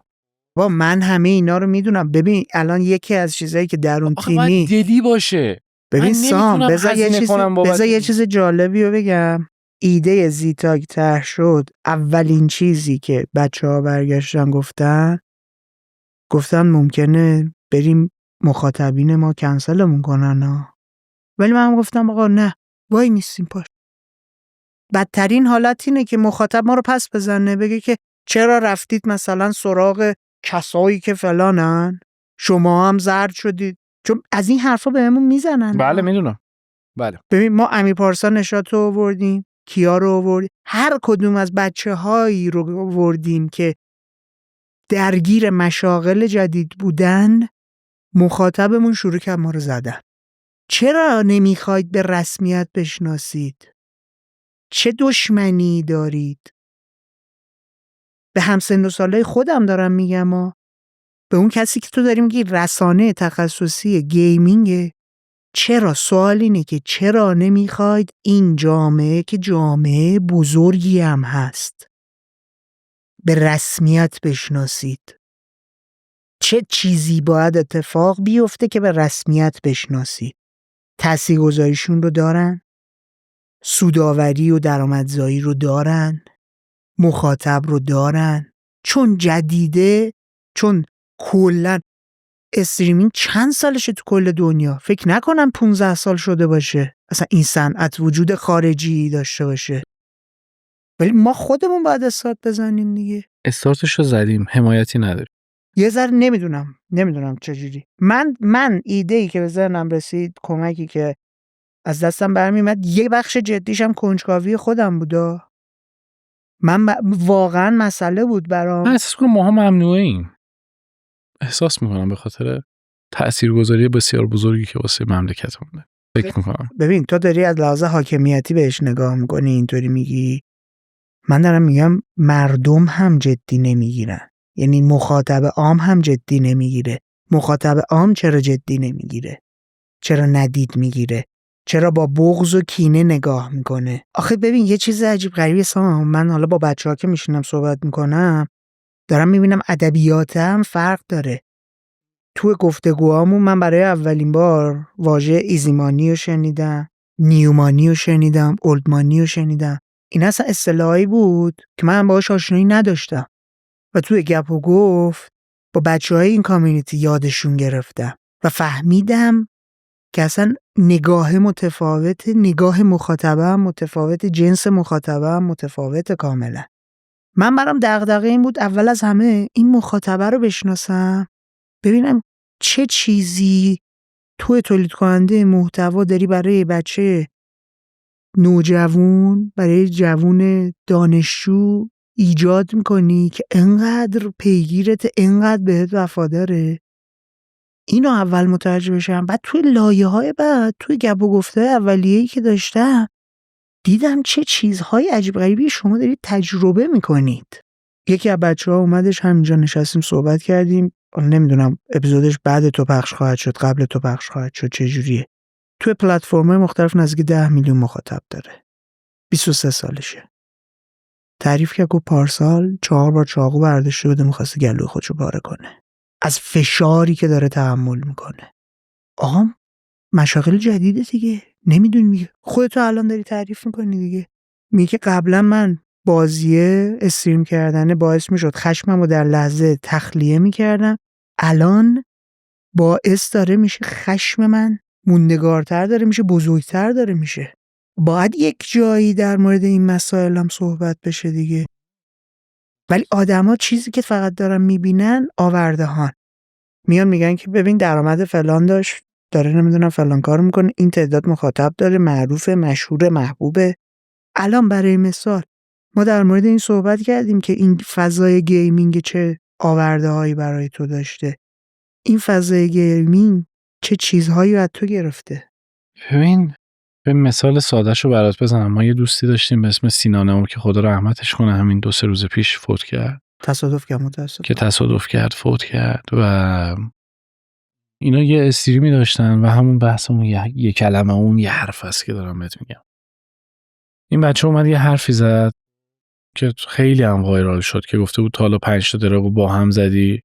بعد میگه علی برمیگرده میگه این چه حرفی؟ میگه علی خیلی حرفه. این خیلی وایرال شد و تا مدت‌ها بچه‌ها حتی با شوخی می‌کردن. دیدی یه سری میما خیلی معروفه مثل همین الان علی پروین فلان بیسا. اومد این تیکه وایرال شد و این اتفاق برای این پسر فشار عصبی بود. فوق‌العاده فشار عصبی بود. من تازه فهمیدم این قضیه رو. بعد از این اتفاق متوجه شدم که چه فشاری روی این بچه بوده و چه چیزیایی تحمل می‌کرد، چون مردم یه موقعی حد شوخی رو رد می‌کنن. درسته این یک کلمه بوده، حالا 4 نفر باهاش شوخی کردن و فلان، ولی یک جایی تأثیر بسیار منفی حتی همون یک کلمه روی این آدم گذاشته و باعث شده که مردم مثلا میگم هر روز بیام این بچه فوش بدن. این بچه فشار روش تحمل میشده، شبانه روز توی خودش میریخته و حال روحیش بد بوده، باعث شده مثلا 1 ماه 2 ماه 3 ماه از این فضای سوشال مدیا بری کنار، کار نکنه. و اینجوری بود که آقا من اصلا اینو گفتم، معذرت خواهیم کرده بودا.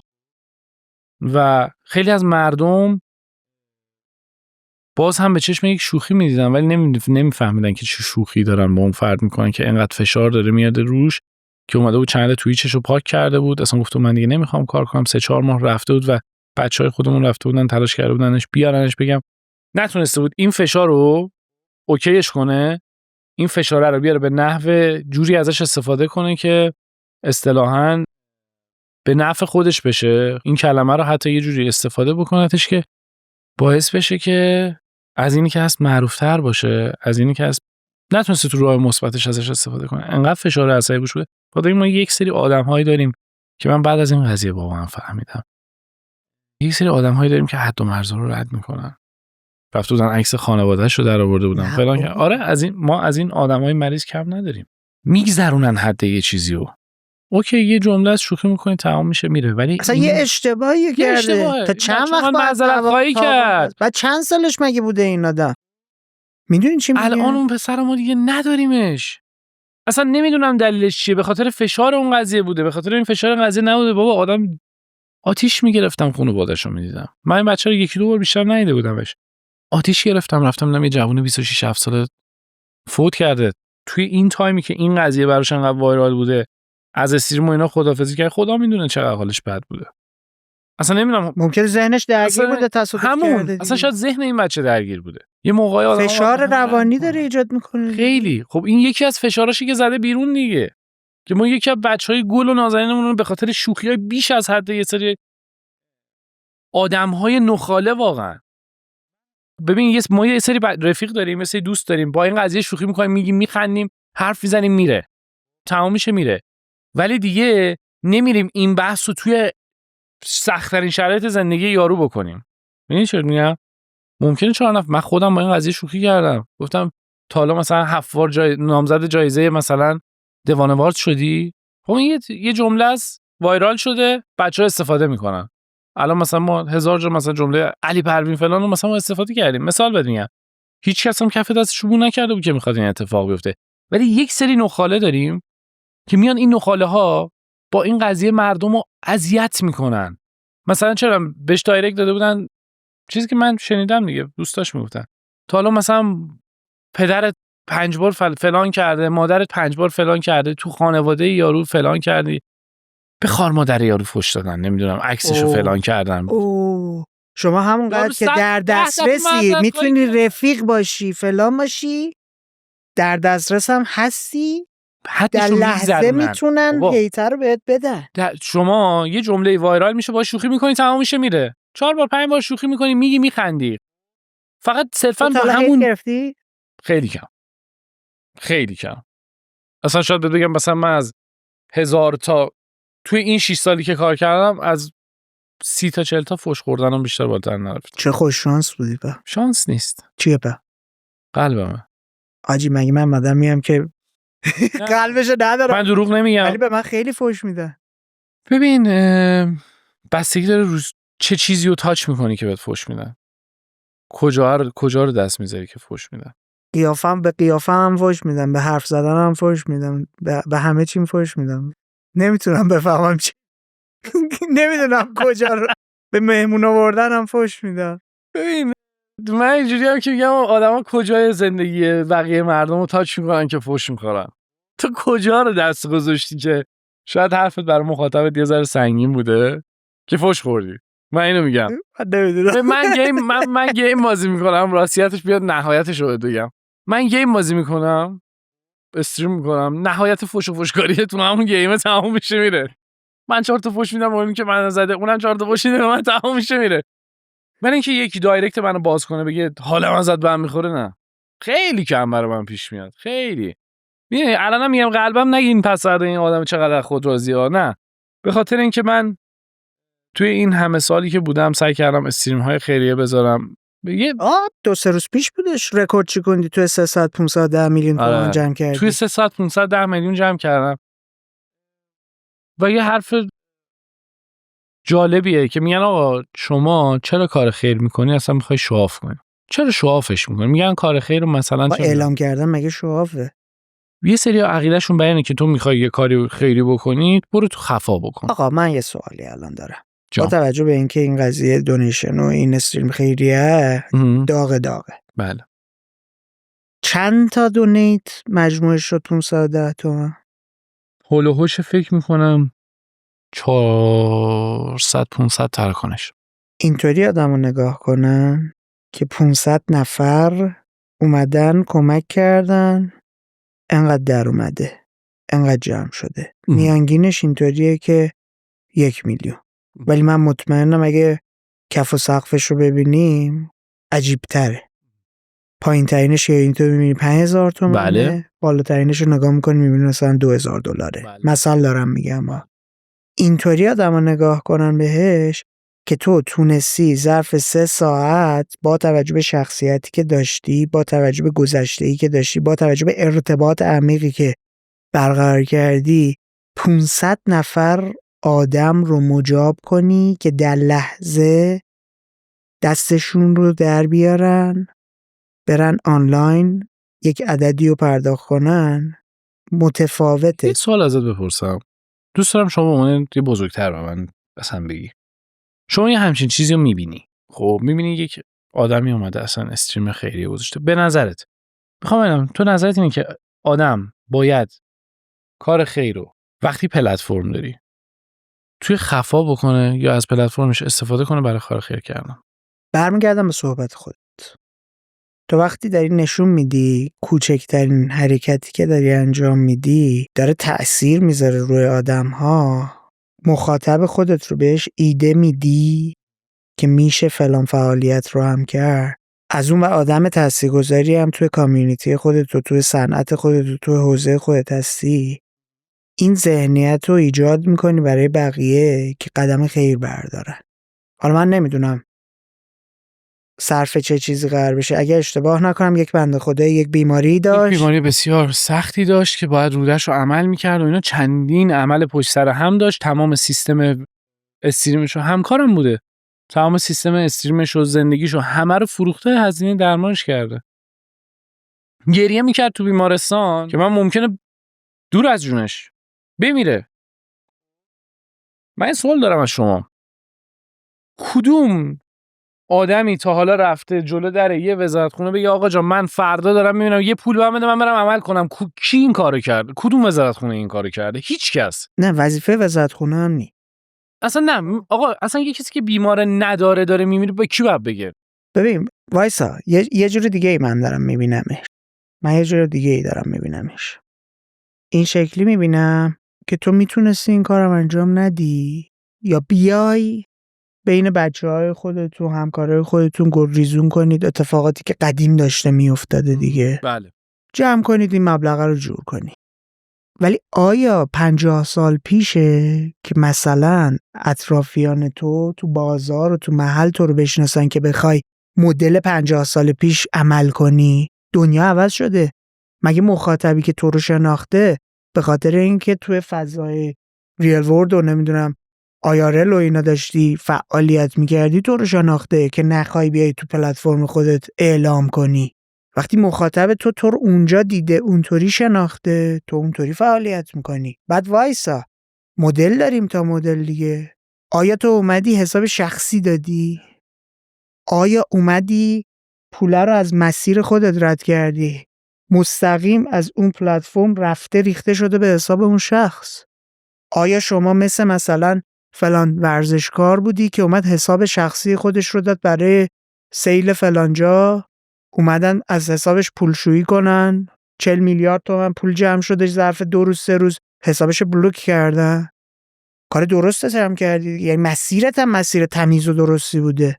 تا هر چه دونیشن بوده رفته توی جایی که خودمون دونیت میشیم، توی اون ریمیت از طریق ریمیت مستقیما ارسال شده به حساب. آره میگن شوافه بسا بگه پیه یه سری چیزا رو آدم به تنش میماله دیگه. ببین تو روز اول مگه میدونستی یک روزی قراره بعد 5 سال فعالیت 1 میلیون نفر تو رو دنبال کنن؟ یه چیز جالب برای تعریف کنم. تعریف کن. کانال خبر فوری برای من تیتر زد که گفتش که یه همچین استریمری اومده یه همچین کار خفنی کرده. یه چنلی که 500,000 تا سابسکرایبر داره روی تلگرام. برای من خیلی ارزشمند بود این قضیه که یه ذره خبرش حداقل علنی‌تر شد که بدونن آقا مردم از این طریق هم میتونن کمک کنن. دوباره ما هزاران بار دیگه همین اتفاق برای من پیش بیفته. بابا من انجام میدم. من تو کامیونیتی شما زیاد دیدم استریم خیریه، بارها دیدم. من چندمین استریم خیریه میدونم میگم بارها دیدم و جالبه چون من تو استریم عددا رو دیدم. میاد 1000 تومن دونیت میکنه. من از 20,000 تومن دونیت داشتم میشدم تا $1000. خودم هم به این استریم خیریه کمک کردم. اینجاشو به من بگو. من میام یه استریم خیریه برگزار میکنم و خودم هم بانی اون استریم هستم. یعنی استریم که شروع شد 30 میلیون از اول استریم خودم گذاشتم روش. گفتم این سهم من از این کار خیر. اوکی. اینجوری هم نیستش که خودم بشینم اونجا بگم فقط نه مردم شما پول بدید من اینجوری بشینم. من پلتفرمم دارم استفاده میکنم. آره دیگه. خب من خودمم اندازه خودم کمک میکنم. سعی میکنم توی تمام این مسیر خودم با مردم شریک باشم. خودم یه پولی جمع کنم. من دارم میگم یه آدمی خب یه همچین اتفاقی براش داره میفته که تو شرایط خیلی حاده که باید سریع براش یه مبلغی جمع بشه. من نمیتونم 510 میلیونو توی 2 روز یه روز 2 روز برم از رفیقای خودم زنگ بزنم یکی به همه داداش 50 تومن داری دستی بدید داداش 100 تومن دستی گفتی دیگه 500 نفر اومدن شریک شدن تو این کار. 500 نفر رو همراه کردن مگه شدنیه؟ بخوای تلفن بزنی به هر کدومشونم 5 دقیقه صحبت کنی 2500 دقیقه میشه 45 ساعت زمان میبره. بستر بیماریه. باید تو سریع ترین حالت ممکن عمل بشه. که من همون روزم به بچهای ریمیت مسیج دادم گفتم استریم که تموم شد شبش براشون پیغام گذاشتم که گفتم بچه‌ها یه ذره این موضوع حاده، خواهش میکنم تصفیه رو تو سریع ترین زمان ممکنی که میتونین این کارو بکنید انجام بدید. که چون هم دلار بود هم نقد بود و اینا یه کوچولو 1-2 روز طول کشید. بعد دیگه فکر کنم امروز که الان داریم صحبت می‌کنیم 2 روز از این قضیه گذشته که دیگه امروز فکر کنم واریز شد براش. باید تو سریع ترین زمان ممکن ما این کارو می‌کردیم و من اومدم از پلتفرمم بابت یه کار خیر، بابت یه کاری که نیاز بوده سریع انجام بشه استفاده کردم. این کجاش مشکل داره؟ الان کسی به تو خورده گرفته مگه؟ بله. کی؟ بچهای کامیونیتی. بچهای کامیونیتی. خب کوروشینا توی تمام این سال دارن تصفیه کنن، آب جمع میکنن، درست میکنن، میفرستن. خود اونا هم شریک بودن با آریان زرین فر. میدونم. کمک میکردم، پول جمع میکردیم که حتی کوروش خودش به من مسیج داد داداش دمت گرم این کارت هم خیلی باحال. خودم هم استریم خیریه برگزار میکنم برای بچهای سیستان بلوچستان آب شرب برای روستای قلبیت پیچیدیم آب شرب داشته باشن مردم. بابا جان این کارا رو کردن هیچ مشکلی نداره. میخوای بگی این شوافه بگید شواف. آقا یه چیزی رو بذار من برات حل کنم. آدم بی‌عمل وقتی که داره میبینه هیچ خروجی نداره میره به خروجی‌ها و عملکرد دیگران گیر میده. تو اگر خودت خروجی داشته باشی دیگه نگاه نمی‌کنی بخوای بیای منتقد حسین نصیری، سام ساوری، نمیدونم فلان شخص و فلان شخص و فلان شخص باشی. انقدر سرگرم کاری که داری خودت انجام میدی هستی که دغدغه این که ببینی طرف داره چی کار میکنه نداری. حالا یک توجهی شیفت شده روی تو. سام صابری اومد توی 3 ساعت 510 میلیون تومان جمع کرد برای فلانی. یه حبابی ایجاد شده دور تو. منم عشق توجهم. میام یه ساز مخالفی میندازم، یه سنگی میندازم جلو آخه پای عجیبه، تو. من گفتن تو سودجویی میکنی از این قضیه برای معروفیت خودت. بکن. اصلا بکنی. آقا ما عملکرد داریم. آیا این عملکرد تو قابل دفاعه؟ آیا عملکرد تو ارزشمنده؟ ببخشید اینطوری میگم دیگه. تو دنبال توجه گرفتنی دیگه. تو میتونی تو استریمت لخشی. مگه توجه نمیاره؟ 100 برابر بیشتر از این کارا. ولی آدما نمیخوان اینو بفهمن که توجه گرفتن هم به هر قیمتی ارزش نداره. آقا اصلا توجه داری میگیری، نوش جونت که با یه قدم این مدلی برداشتن داری توجه میگیری. میدونی برگشت خودتو داری میگی که میگی مخاطب به من داره دیکته میکنه میکرد که تو فوش بده، تو ریج کن، فلان کن. بعد اومدم سویچ کردم روی استریم کردن فامیلی فرندلی، در لحظه از 1000 تا بازدید کننده 500 تا شدم. بعد تو مگه آدمی هستی که فقط همین یک کارو تو کل زندگیت کردی که من بخوام بیام تو رو این مدل قضاوت کنم؟ آخه ببین مثلا برمیگردن اینجوری میگن تو دنبال ویوی. من یه سری من تو اون استریم خیریه مثل همیشه ویو، نه چیزی بالاتر بود نه چیزی پایین‌تر. من که اینو در مورد شما میدونم. میدونی چی میگم؟ من تا ابد ثابته. تا ابد این کار رو ادامه میدم و اصلا ببین تو کار خیر کردن هیچ شکی هیچ وقت نیست، هیچ وقت. من تا جایی که بتونم از اسم خودم بابت کار خیر استفاده بکنم که زندگی مردم تو اون سختی و شباب، من شبش انقدر حالم اصلا واسه خودم کردم، خودمو سبک کردم. حسین من انقدر شبش سبک خوابیدم، روحم انقدر جلا داشت. تو مگه برای یه همکار خودت این کارو نکردی؟ بله. اصلا ول کن. به خدا جدی میگم. توجهی به اونا شش. همونطور که مخاطب روت تأثیر نداره، کار خودت رو که فکر میکنی درسته انجام میدی، نذار همسنفیاتم تأثیر بذارن. اینا تبعات کارمونه دیگه. وقتی در دیدرس عموم باشی در تیررس عموم هم هستی دیگه. 100%. حالا یکی یه غریبه است تو رو نمیشناسه تیرت میزنه، یه زمانایی هم یه همکارت ممکنه تیرت من بزنه. انقدر برای همه حسین ریسپکت قائلم، برای همه همکارام، مخصوصا برای یه سریشون که انقدر دلی دوستشون دارم، انقدر ریسپکت بهشون میدم، انقدر احترام براشون میذارم واقعا از صمیم قلبم. بعد یه چیزی میگن اصلا ناراحت میشم. میدونی من قلبی ناراحت میشم. اوکی حالا یه نفر حتیش میاد نظر شخصیشو توی صفحه خودش میگه، آقا میگه من اصلا به همچین چیزی اعتقاد ندارم، ولی تو رفیق منی، من برای تو احترام قائلم، تو دل منو میشونی با این حرفت. من اومدم این همه کار کردم فلان و ترسم میندازی به جون خیلیای دیگه که ممکنه علاقه‌مند باشن این کار رو انجام بدن ولی از ترس انتقاد، از ترس چوب خوردن نرن انجامش بدن. ببین من دارم میگم دیگه، ما چون خودمون از فضای کنسل کالچر آنلاین ترس داشتیم و داریم، با ترس و لرز اومدیم وارد این گفتگوها شدیم. یه چیزی باحالم اینجا جا داره بگم بهتا، من خیلی امام حسینیم، خیلی اصلا قلبی اینجوریم. دیدم یه سری از ویدیوهات یادم نظری داری من آره کربلا رفتم، هیئت داریم 10 ساله، خیلی هم اینجوری نیستم که بکنم تو چشم مخاطب بگم آقا شما باید به دین من نمیدونم فلان باشید، به انرژی من اعتقاد دارید. نه، هر کسی راه خودشو میره. اما سر این که من رفتم مثلا کربلا اومدم، شاید بگم 10,000 نفر من آنفالو کردن. سر این که من مثلا اعتقاد قلبیمو گفتم 10,000 نفر ناراحت شدن از دست من. اعتقاد قلبیمه، میگم روشم وای میستم. داستان خیریه منم همینه. من تا ابد پای این حرفم وای میستم. تا ابدم از پلتفرمم برای کار خیرم استفاده میکنم. به قول شما زمان 50 سال پیش نیست من برم یه پتو بگیرم نفری 5000 تومان بندازن توش.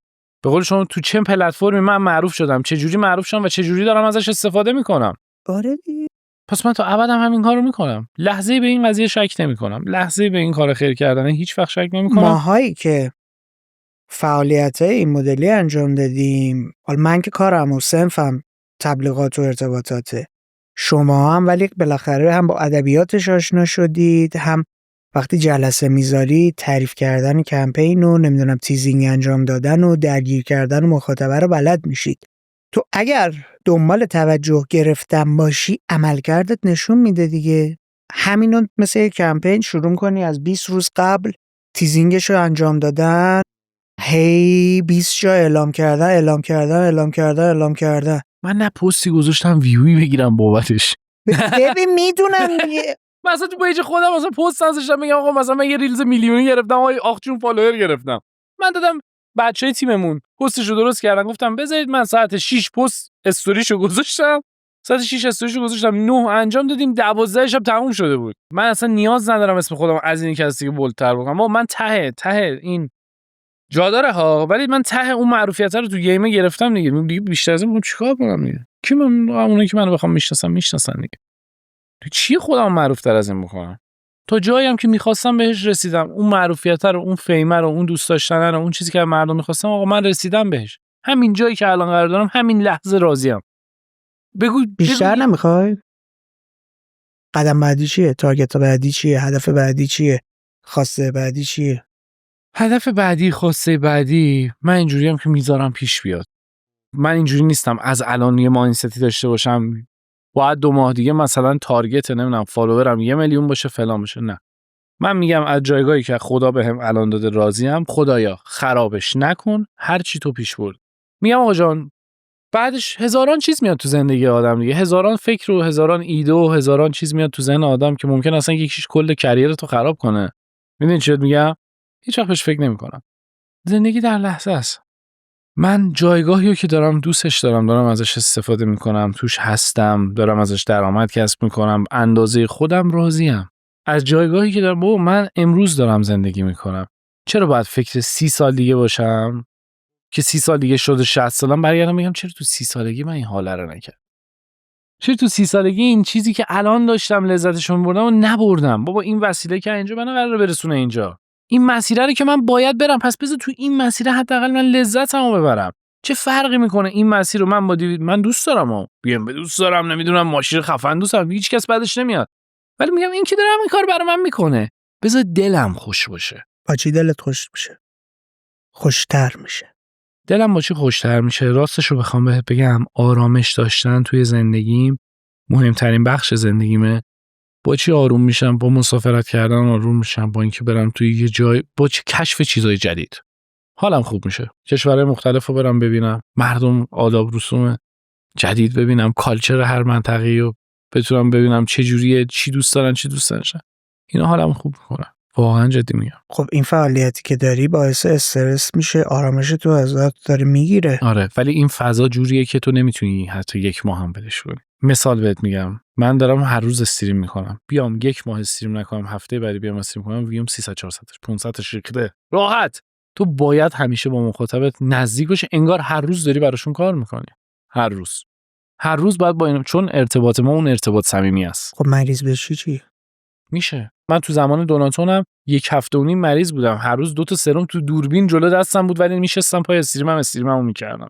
این کارا ببین، اینا هم یه سری چیزاییه که من انجام میدم. دوست دارم با این مخاطب هر روز نزدیک باشم، هر روز براش استوری بذارم، یه خبری از خودم بهش بدم که من از ذهنش نرم. فضای سوشال مدیا به شدت فضای فراموش کنی. اینو همیشه باید هممون یادمون باشه. چقدر ما اینفلوئنسر داشتیم، آدمای تو الان حوصله نداشته باشی، حال نداشته باشی، خودتو مجبور میکنی استریم بذاری؟ آره. تأثیر منفی نمیذاری تو خروجی؟ چرا؟ یه موقعی هست حتی استریم میذارم مثلا حال ندارم استریم کنم، ولی میذارم برای اینکه در کنار مخاطبم باشم. حتی اگه بهش برگردی بگی حال و حوصله ندارم بچه‌ها، من میگه باشه همینجا باش. میگه بمون با؟ میگه بمون. میگه میخوام ببینیم، دوستت داریم، میخوایم اینجا باشی. میگم چشم. تو بهشون میگم بچه‌ها من دیگه خستم برم.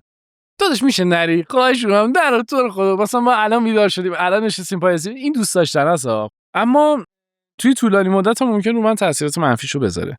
به قول تو میگی روی روحیه من هم ممکنه تاثیر بذاره دیگه، که تو فشار میاد بهت، همیشه باید در دسترس باشی، همیشه فلان باشی، شاید به خیلی از کارهای خود نرسی، اما سعی میکنم همش به قول اونجا که نوشتی کوتاه میام دیگه. سعی میکنم کنارشون باشم. خیلی دوستشون دارم، خیلی.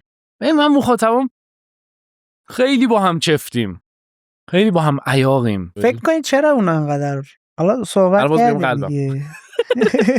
جدی اینقدر، یعنی فکر می‌کنید توی رابطه ساختن مجازی تاثیر داره اینکه تو خودت باشی، مهربون باشی؟ من تمام آدمایی که با من رفت آمد میکنم حسین همشون میدونم من چه جور اخلاقیاتی دارم، همونم تو سوشال مدیام. مثلا همه ممکن از من خوششون بیاد. از بیرون قیافه منو میبینم میگم آجی این تو داره قیافش مثلا یه ذره اینجوری چموشه فلانه بیساره، ولی وقتی با هم 2 دفعه میشینم بلند میشن عاشقم میشن همشون. و یه چیز جالب، مدیون مادرم هم. آره مدیون مادرم هم حسابی، چون مادرم به شدت خونگرمه، به شدت آدمیه که مهربونه، باحاله، با صفای، خوب با همه صحبت میکنه، احترام میذاره به همه، خیلی باحاله و اون از روی من واقعا رو مادرم الگو گرفتم این اخلاقیاتم. من میگم این یه نکته جالبیه که تو خیلی با احترام برخورد میکنی. این جدی دارم میگم، اصلا به خودم هم کاری ندارم ها. یعنی وقتی بیرونم داری تماشا میکنی، میبینی مهمون اومده تو پلتفرمت، وسط استریمت، برخوردی که باهاشون داری، با اینکه رفیقیت، صمیمی، ولی مرز احترامه رو نگه میداری. یه جمله معروف دارم، احترامی که احترام میاره. آفرین. همیشه احترام رو حفظ میکنم، فرقی نمیکنه چند سالش باشه. بچه 15 ساله رو بهش احترام میذارم، آدم 50 ساله رو احترام بیشتری هم براش میذارم. نقطه پایان این قضیه برات کجاه؟ کجا حاضری قید گیمینگ و استریمینگ رو بزنی؟ تا جایی که زندگی شخصیمون ضربه نزنه، در بر نگیره. من اگر زندگی شخصی خودم، من خیلی از چیزامو خوب پرایوت نگه میدارم، اما آره خیلی هم خوبه. آره فضای کار من کاملا با فضای شخصی زندگی من متفاوته، اما اگر روزی ببینم داره کامل صدم میزنه، تو چشم هم زدن همه رو میذارم میرم. واقعیتیه. خب میرم مثلا دنبال یه شغل دیگه، یه کار دیگه، یه اتفاق دیگه. میدونم سخته، میدونم هیچ کس از بهش فکر کردی؟ آره چی بری؟ داره چی میدی؟ دوست دارم یه شاید جیگرکی بزنم. به قرآن به استایل به خونه جدی خیلی دوست دارم. من عاشق کبابم. عاشق کباب بازی، جیگر، دنبه، نمیدونم خوشگوش سیخ زدن، نمیدونم بشینی بغل منقل باد بزنی. خیلی من زندگی خیلی راحت میبینم حسین. خیلی راحت میبینم، در صورتی که از یه جایی همیشه دوست دارم برند تنم کنم، همه لباسام اورجینال باشه، فلان باشه، بیسار باشه، انقدر های کلاس باشم. از یه طرفم زندگی برام ایزی ترین حالت ممکنه. من میرم میشم کف خیابون غذا میخورم، نمیدونم پایین شهر غذامو میخورم، بالا شهرمو میرم، بهترین رستورانو میرم، بدترین رستورانم میرم، فرقی نمیکنه. مهم اینه که کی با من تو اون سفر است که بهم خوش بگذره. ببین چه میگم، اینو حال میکنم. واسه همینه بهت میگم ترجیح میدم برم یه جیگرکی بزنم وسط شهر با همون اسمی که دارم، بقیه میام پیشم حال کنم. زندگیو ساده میبینم. حالا به این فکر کردی که صبح بیدار شی پلتفرمت از دست داده باشی؟ آره. چقدر برات سخت بود؟ مردم دوست هم داشته باشم برم برام مهم نیست. و یه روزی هم این کارو میکنم. یه روزی بدون اینکه به همه بگم میرم. به همه گفتم اینو، همه میدونن. من تمام تصمیمم اینه که توی بهترین حالتم واقعا. ببین هر چیزی یه عمری داره، هر کاری یه عمری داره. شاید این عمره برای من 5 سال دیگه باشه، برای یکی دیگه 1 ماه دیگه باشه، برای یکی دیگه 10 سال دیگه باشه، معلوم نمیکنه. اما تمام فکر و ذکرم اینه که با خاطر خوب از پیش مردم برم. من حتی اصلا فکر می‌کنم صبح بلند دیگه نشم. واقعا میگم دوست دارم تو ذهن مردم سام صابری آدم خوبه مونده باشه و رفته باشه. دوست ندارم با یه اتفاق بعد، با یه درامای عجیب غریب، با یه چیز بد از خاطرشون برم. نکته جالبی داری میگی. بریم سمت جنبندی. تو این گفتگویی که با هم داشتیم مسئله بر من این بود که ببینم چرا سام صابری وارد فضای گیمینگ و استریمینگ شد، بعد آهسته اومد سمت تولید محتوا. با هم در مورد این موضوعات گپ زدیم. دوست داشتم بدونم این حداقل 1 میلیون مخاطب جدی که داری چرا داره دنبالت میکنه؟ چه ویژگی‌های خاصی رو داشتی که کنارت مونده؟ چه تأثیری رو ازشون داری میگیری؟ چه تأثیری رو بر روشون میذاری؟ چه چیزهایی رو بهت اضافه کرده؟ چه چیزهایی رو ازت گرفته؟ برای همین در مورد این موضوعات با هم گپ زدیم. در مورد این صحبت کردیم که فضای کاری که داری چه اثراتی رو بر روی تو داره میگذاره، چه احساساتی رو تجربه میکنی، آیا فشار و اضطراب برات ایجاد کرده یا نه. در مورد این صحبت کردیم که تا کجا حاضری ادامش بدی، نقطه پایانت براش چه چیزی خواهد بود. در مورد خط قرمزهایی که برای خودت قرار دادی صحبت به میون اومد. بخوام خیلی سریع و مختصر بگم، توی این گفتگویی که داشتیم کمک کردی من سام صابری رو بیشتر بشناسم، تأثیر بازی کردن رو بر روی سامری آره تأثیر بازی کردن رو بر روی سام صابری دقیق‌تر متوجه بشم، ببینم فضای استریمینگ و ارتباط تنگاتنگ با مخاطب چه اثراتی رو بر روش داشته. فکر میکنی آیا نکته‌ای چیزی از قلم افتاده که من در موردش صحبت نکردم، صحبت به میون نیومده، با هم در موردش گپ بزنی؟ اولا که ببخشید اگر من طولانی حرف زدم، یه ذره از بیس صحبت کردم، طولانی شد. از زمان طولانی برادر ما رکورد 6 ساعته داشتیم. از بیس صحبت کردم. من واقعا خوش صحبتی شما رو خیلی دوست دارم و خودم آدم خوش صحبتیم و میدونم شاید بهت بگم اگه بخوایم بشینیم اینجا با هم حرف بزنیم رکورد 6 ساعتت هم برات میزنم. میدونم چون همیشه حرف برای گفتن دارم. 100%. بعد حالا ما متمرکز توی یه حوزه با هم گپ زدیم دیگه. آره دقیقاً. اگه می‌خواستیم یه ذره عمومی ترشیم آره خیلی بیشتر بود. اگه من واقعا سعی کردم یه ذره بیشتر جزئیاتو بگم که برای آدم‌هایی که شاید قشر شما رو دنبال میکنن، بچهای من که اکثرا میدونن من چیکار میکنم، ولی برای آدم‌هایی که دوست دارم با شغل جدیدی آشنا بشن صحبت کردم و سعی کردم یه ذره جزئیاتو دقیق‌تر بهشون بگم که تو این فضا با ما راه بیان و شریک بشن. ولی از نیمه دوم صحبتمون که رفتیم روی تأثیرات این که چه اتفاقاتی برای گیمینگ روی مغز من افتاده و بعد دیگه صحبت‌هایی که کردیم و رفتیم توی خیریه و فلان و اینا، به نیمه دوم پارتی که صحبت کردیم دوست داشتم اینو اضافه کنم که یه سوال از خودت بپرسم. تا کی دوست داری ادامه بدی؟ چیو؟ کارتو، همین که جلوی دوربین باشی. تا کی؟ این سوال از من پرسید، دوست داشتم نظر تو رو هم بدونم. من با خودم جنگیدم، مواجه شدم. بعد از 17-18 سال که پشت دوربین بودم حاضر شدم بیام جلوی دوربین. یک خواسته ایو داشتم و دارم، یک هدفیو دارم.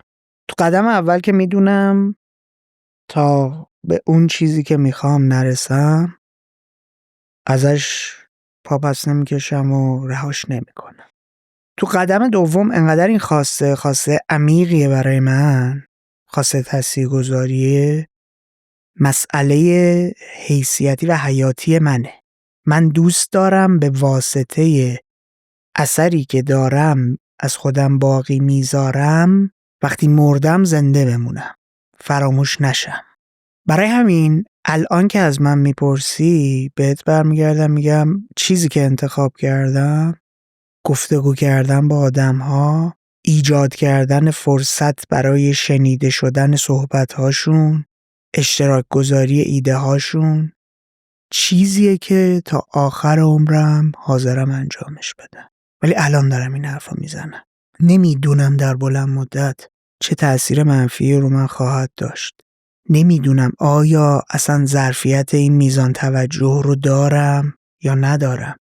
نمیدونم به بلوغی رسیدم توی 39 سالگی، توی 38 سالگی که 4 سال دیگه وقتی چه میدونم مخاطب وفادار میلیونی داشته باشم همین آدم امروز باشم یا نه. اینا رو من نمیدونم آیا استرس و فشاری که داره به من ایجاد میشه هر چقدر داریم جلوتر میریم بیشتر میشه میتونم تحمل کنم یا نه. واسه همینه بهت گفتم من دوست دارم همیشه یه روزی تو اوج برم که تو ذهن مردم همیشه خوب باشم، به خاطر اینکه بعدش میخوام با عذاب وجدان راحتی برم. نمیخوام یه بار سنگین رو دوشم بکشم با خودم ببرم که هر روز بهش فکر کنم، اعصاب روان خودم و زندگیمو همه چیو بذارم. آخرین چیزی که بهش فکر میکنم همیشه اینه که اگر من روزی رفتم دیگه واقعا از ایران برم جایی که نشناسم. واقعا جدی میگم. اگر با خاطر بدی خواستم از پیش مردم برم، نه اگه با خاطر خوب رفتم که هستم زندگیمو میکنم. اما همیشه برای من مهاجرت آخرین راهه. به این فکر میکنم که اگر روزی خیلی بدنام بودم واسه همیشه برم. به قول شما میگی نمیدونم که کی، میگی هر چقدر نمیدونم جنبه اینو دارم که مثلا این عدده بره بالاتر، اون فشاره بیشتر بشه. منم نمیدونم کی اون ترمز رو باید بکشم. همینجور داره میره بالا. ببین من تو کل این کاراکتری که ساختم همیشه شیبه سمت بالا بوده. نمیدونم منم چقدر جنبه‌شو دارم. خیلی چیز ترسناکیه ها. تو چقدر جنبه اینو داری که چقدر معروف شی؟ اصلا از معروف شدن بابت چی داری استفاده میکنی؟ چه آورده‌ای میخوای داشته باشی از اون بالا رفتنه؟ آدم هم که توی موقعیت‌های من خودم حتی نمیگم امثال شما که این میزان توجه رو دارن قرار نگرفتن و نمیدونن چه وسوسه هایی میاد سمت آدم، چه پیشنهاداتی میاد سمت آدم، نمیدونن و واقعا عجیبه. یعنی میترسم. اگر تو یه ذره کاراکتری شل باشی خیلی آره دقیقا باید پایبند باشی به یه سری اصول، ولی من برای همیشه خودت فکر میکنی چی باعث شده به یه سری اصول پایبند باشی؟ اعتقادات قلبی، اعتقادات ذهنی، خانواده و چیزهایی که از بچگی بهم یاد دادن. تو فکر نمی‌کنی چون به یه حدی از سن و سال بلوغ فکری و رفتاری و شخصیتی رسیده بودی کمک کرده به این موضوع؟ چون داری میگی 6 سال. خب یه بچه 25-6 ساله خیلی فرق داره با یه بچه 13-14 ساله. چیزی که من دارم الان میبینم بچهای 13-14 ساله دارن استارت میزنن، ممکنه 6 سال دیگه این میزان توجه رو طرف گرفته باشه ولی به اون بلوغ تو نرسیده که بتونه خودش رو حفظ کنه. من به نظرم خیلی مهمه آدم تو چه خانواده‌ای بزرگ میشه. خیلی مهمه حسین. الان من یه سوالی برام پیش اومد. ببین من و تو جفتمون بچه تهران بودیم، از لحاظ اقتصادی خانواده قشر متوسط یه تجربه زیسته مشابهی رو داشتیم. ولی الان تو مثلا میشینی ممکنه یه بچه 10-12 ساله‌ای که توی یه روستا داره زندگی میکنه مخاطب تو باشه و یک تجربه زیسته متفاوت از من و تو داره و این خیلی عجیبه دیگه. اون داره زندگی تو رو میبینه و خواستگاهش برای زندگی اون میشه، ولی به زندگی خودش که نگاه میکنه میبینه هیچ امکاناتی که تو داشتی یا داری رو نداره. بعد من دارم به این فکر میکنم چقدر میتونه تأثیرات عجیب غریبم داشته باشه همچین چیزی. آرمان مدیر عامل جیمکس، آرمان بابا گل، برگشت بر من در مورد یه روستا تعریف کرد که مثلا 20 تا کانال یوتیوب بالای 100,000 تا اون روستا داشت و زندگی روستایی خودشون رو داشتن نشون میدادن و درآمدهای $20,000 $30,000 در ماه. محتوایی هم که تولید میکردن زندگی روستایی خودشون رو بدون دیالوگ فقط داشتن به تصویر میکشیدن و عمده مخاطبش هم مخاطب غیر فارسی زبان بود. چه تأثیری میتونه داشته باشه؟ آدمی که تا دیروز تمام تمرکزش این بوده، اصلا سبک زندگیش این بوده که صبح بیدار شه، بره به حیواناش برسه، بره سر زمین بیاد و امروز یهویی مخاطب میلیونی داره و درآمد میلیاردی ماهانه داره. چه تأثیری رو در بلند مدت میتونه روی اون داشته باشه؟ خود اون روستایه چه اتفاقاتی ممکنه براش بیفته؟ چه تاثیرگذاری میتونه رو آدمای دورش داشته باشه؟ آره من به این چیزا الان داشتی اینو میگفتی ذهنم رفت اون سمتی، داشتم فکر میکردم که آیا اصلا ما کار درستی داریم میکنیم که میایم در مورد این مسائل انقدر باز برای بچه‌ای که ممکنه 5 ساله باشه تا آدم 95 ساله صحبت میکنی؟ به فکر فرو میبره آدم. خیلی عجیبه. اما در آخر میخوام پاسه اینو اضافه کنم که خیلی از این بچه‌ها با من میان صحبت میکنن، حرف میزنن. دوست دارم برای با هم پایان این قضیه با اونا صحبت کنم و این کلمه رو بهشون بگم که از سنی که هستید توش سعی کنید لذت ببرید، حتی اگر اتفاقات سختی رو دارید تجربه میکنید. شما یک بار 16-17 سالته، یک بار 30 سالته و یک بار 50 و بعدش هم که دیگه قراره بریم. اما اینقدر روی زندگی سعی نکنید بدوید. روی این مسیر باید آروم آروم قدم گذاشت. خیلی دوست دارن این پله ها رو 10 تا یکی بپرن بالا. خیلیاشون دوست دارن سریع لول آپ کنن، سریع برسن به اون درجه‌ای که میخوان، معروفیت، فیم، شهرت، پول فلان. اینا ذره ذره اتفاق میفته. سام صابری تو 25 سالگی هیچ کسی نبوده. پس این اتفاق قرار نیست حتما تو 16-17 سالگیتون بیفته، چون میدونم خیلی عجولن. خیلی یه سره به من دونیت میزنن میگن آقا ما میخوایم عین توشیم، 16 سالمه شروع کنم. میگم بابا وایسا بذار زندگی تو بکنی، یکم یه ذره زندگی کن، یه ذره برو تو جامعه. من الان میبینی اگر به اینجا وایسادم حداقل تا 25 سالگیم یه تجربه‌ای کسب کردم، یه بلوغی نسبت به کاری که دارم میکنم دارم. میدونم نباید یه حرفی بزنم که ریسیستی باشه، نباید یه حرفی بزنم که بگم مثلا چه میدونم، مثلا از این واژه اصطلاحاً دیدی خیلی خیلی عادی از کنارش گذر میکنه. اتفاقا سر همین تصادف منم اتفاق افتاد. میگن یارو بچه شهرستانی تو خیلی اتفاق افتاده، من اینو دیدم و سعی کردم توی ما هممون 6 شهرستانیم دیگه. ببین این واژه، خب واژه وقتی میگیش به طرف مثلا توی دعوا، توی یه اتفاق بد، خیلی واژه زشتیه. این من سعی میکنم توی این قضیه این سیستم ریسیستی رو از بین ببرم، سعی کنم بیاد بدم که آقا جان آدم‌ها اصلا کاری به رنگ پوستشون نداشته باشین، کاری نمیدونم به چیز نداشته باشین. اینا یه سری چیزایی که آدم تو بیس باید یاد بگیره، بعد وارد فضای مجازی بشه که تو بخوای اصلا 4 تا چیز به مردم یاد بدی. اینا رو باید همیشه در نظر بگیرید. واسه همین میگم توی یه سنی شما باید بگذرین. تو 16 سالگی تجربه نداری، میای یه حرفی میزنی اشتباهاً، همه هم میگیرن رود. آقا جان اگر درس خونی برو دنبال درست، اگر نیستی خودتو گول نزن، بلند شو برو خدمت، هنر یاد بگیر، یه شغل برای خودت دست و پا کن که پس فردا بتونین تو این مملکت که هر روز همه چی بالا پایین میشه و فلان، یه چیزی داشته باشی برای ارائه. واقعا اگر نه دیگه گفتم دیگه، حالا خودتون میدونید چیکار می‌کنید با زندگیتون. خلاصه که من که کیف کردم. خیلی دمت گرم به کوزی. مرسی، واقعا ممنونم منو دعوت کردی به کوزی. واقعا حسین جان خیلی برام با ارزشه. انقدر کارتو دوست دارم، واقعا دوست دارم تا صبح بشم اینجا حرف بزنم. بعد دوباره دعوتم کن. خب چشم. خدا دمت گرم. دوست دارم.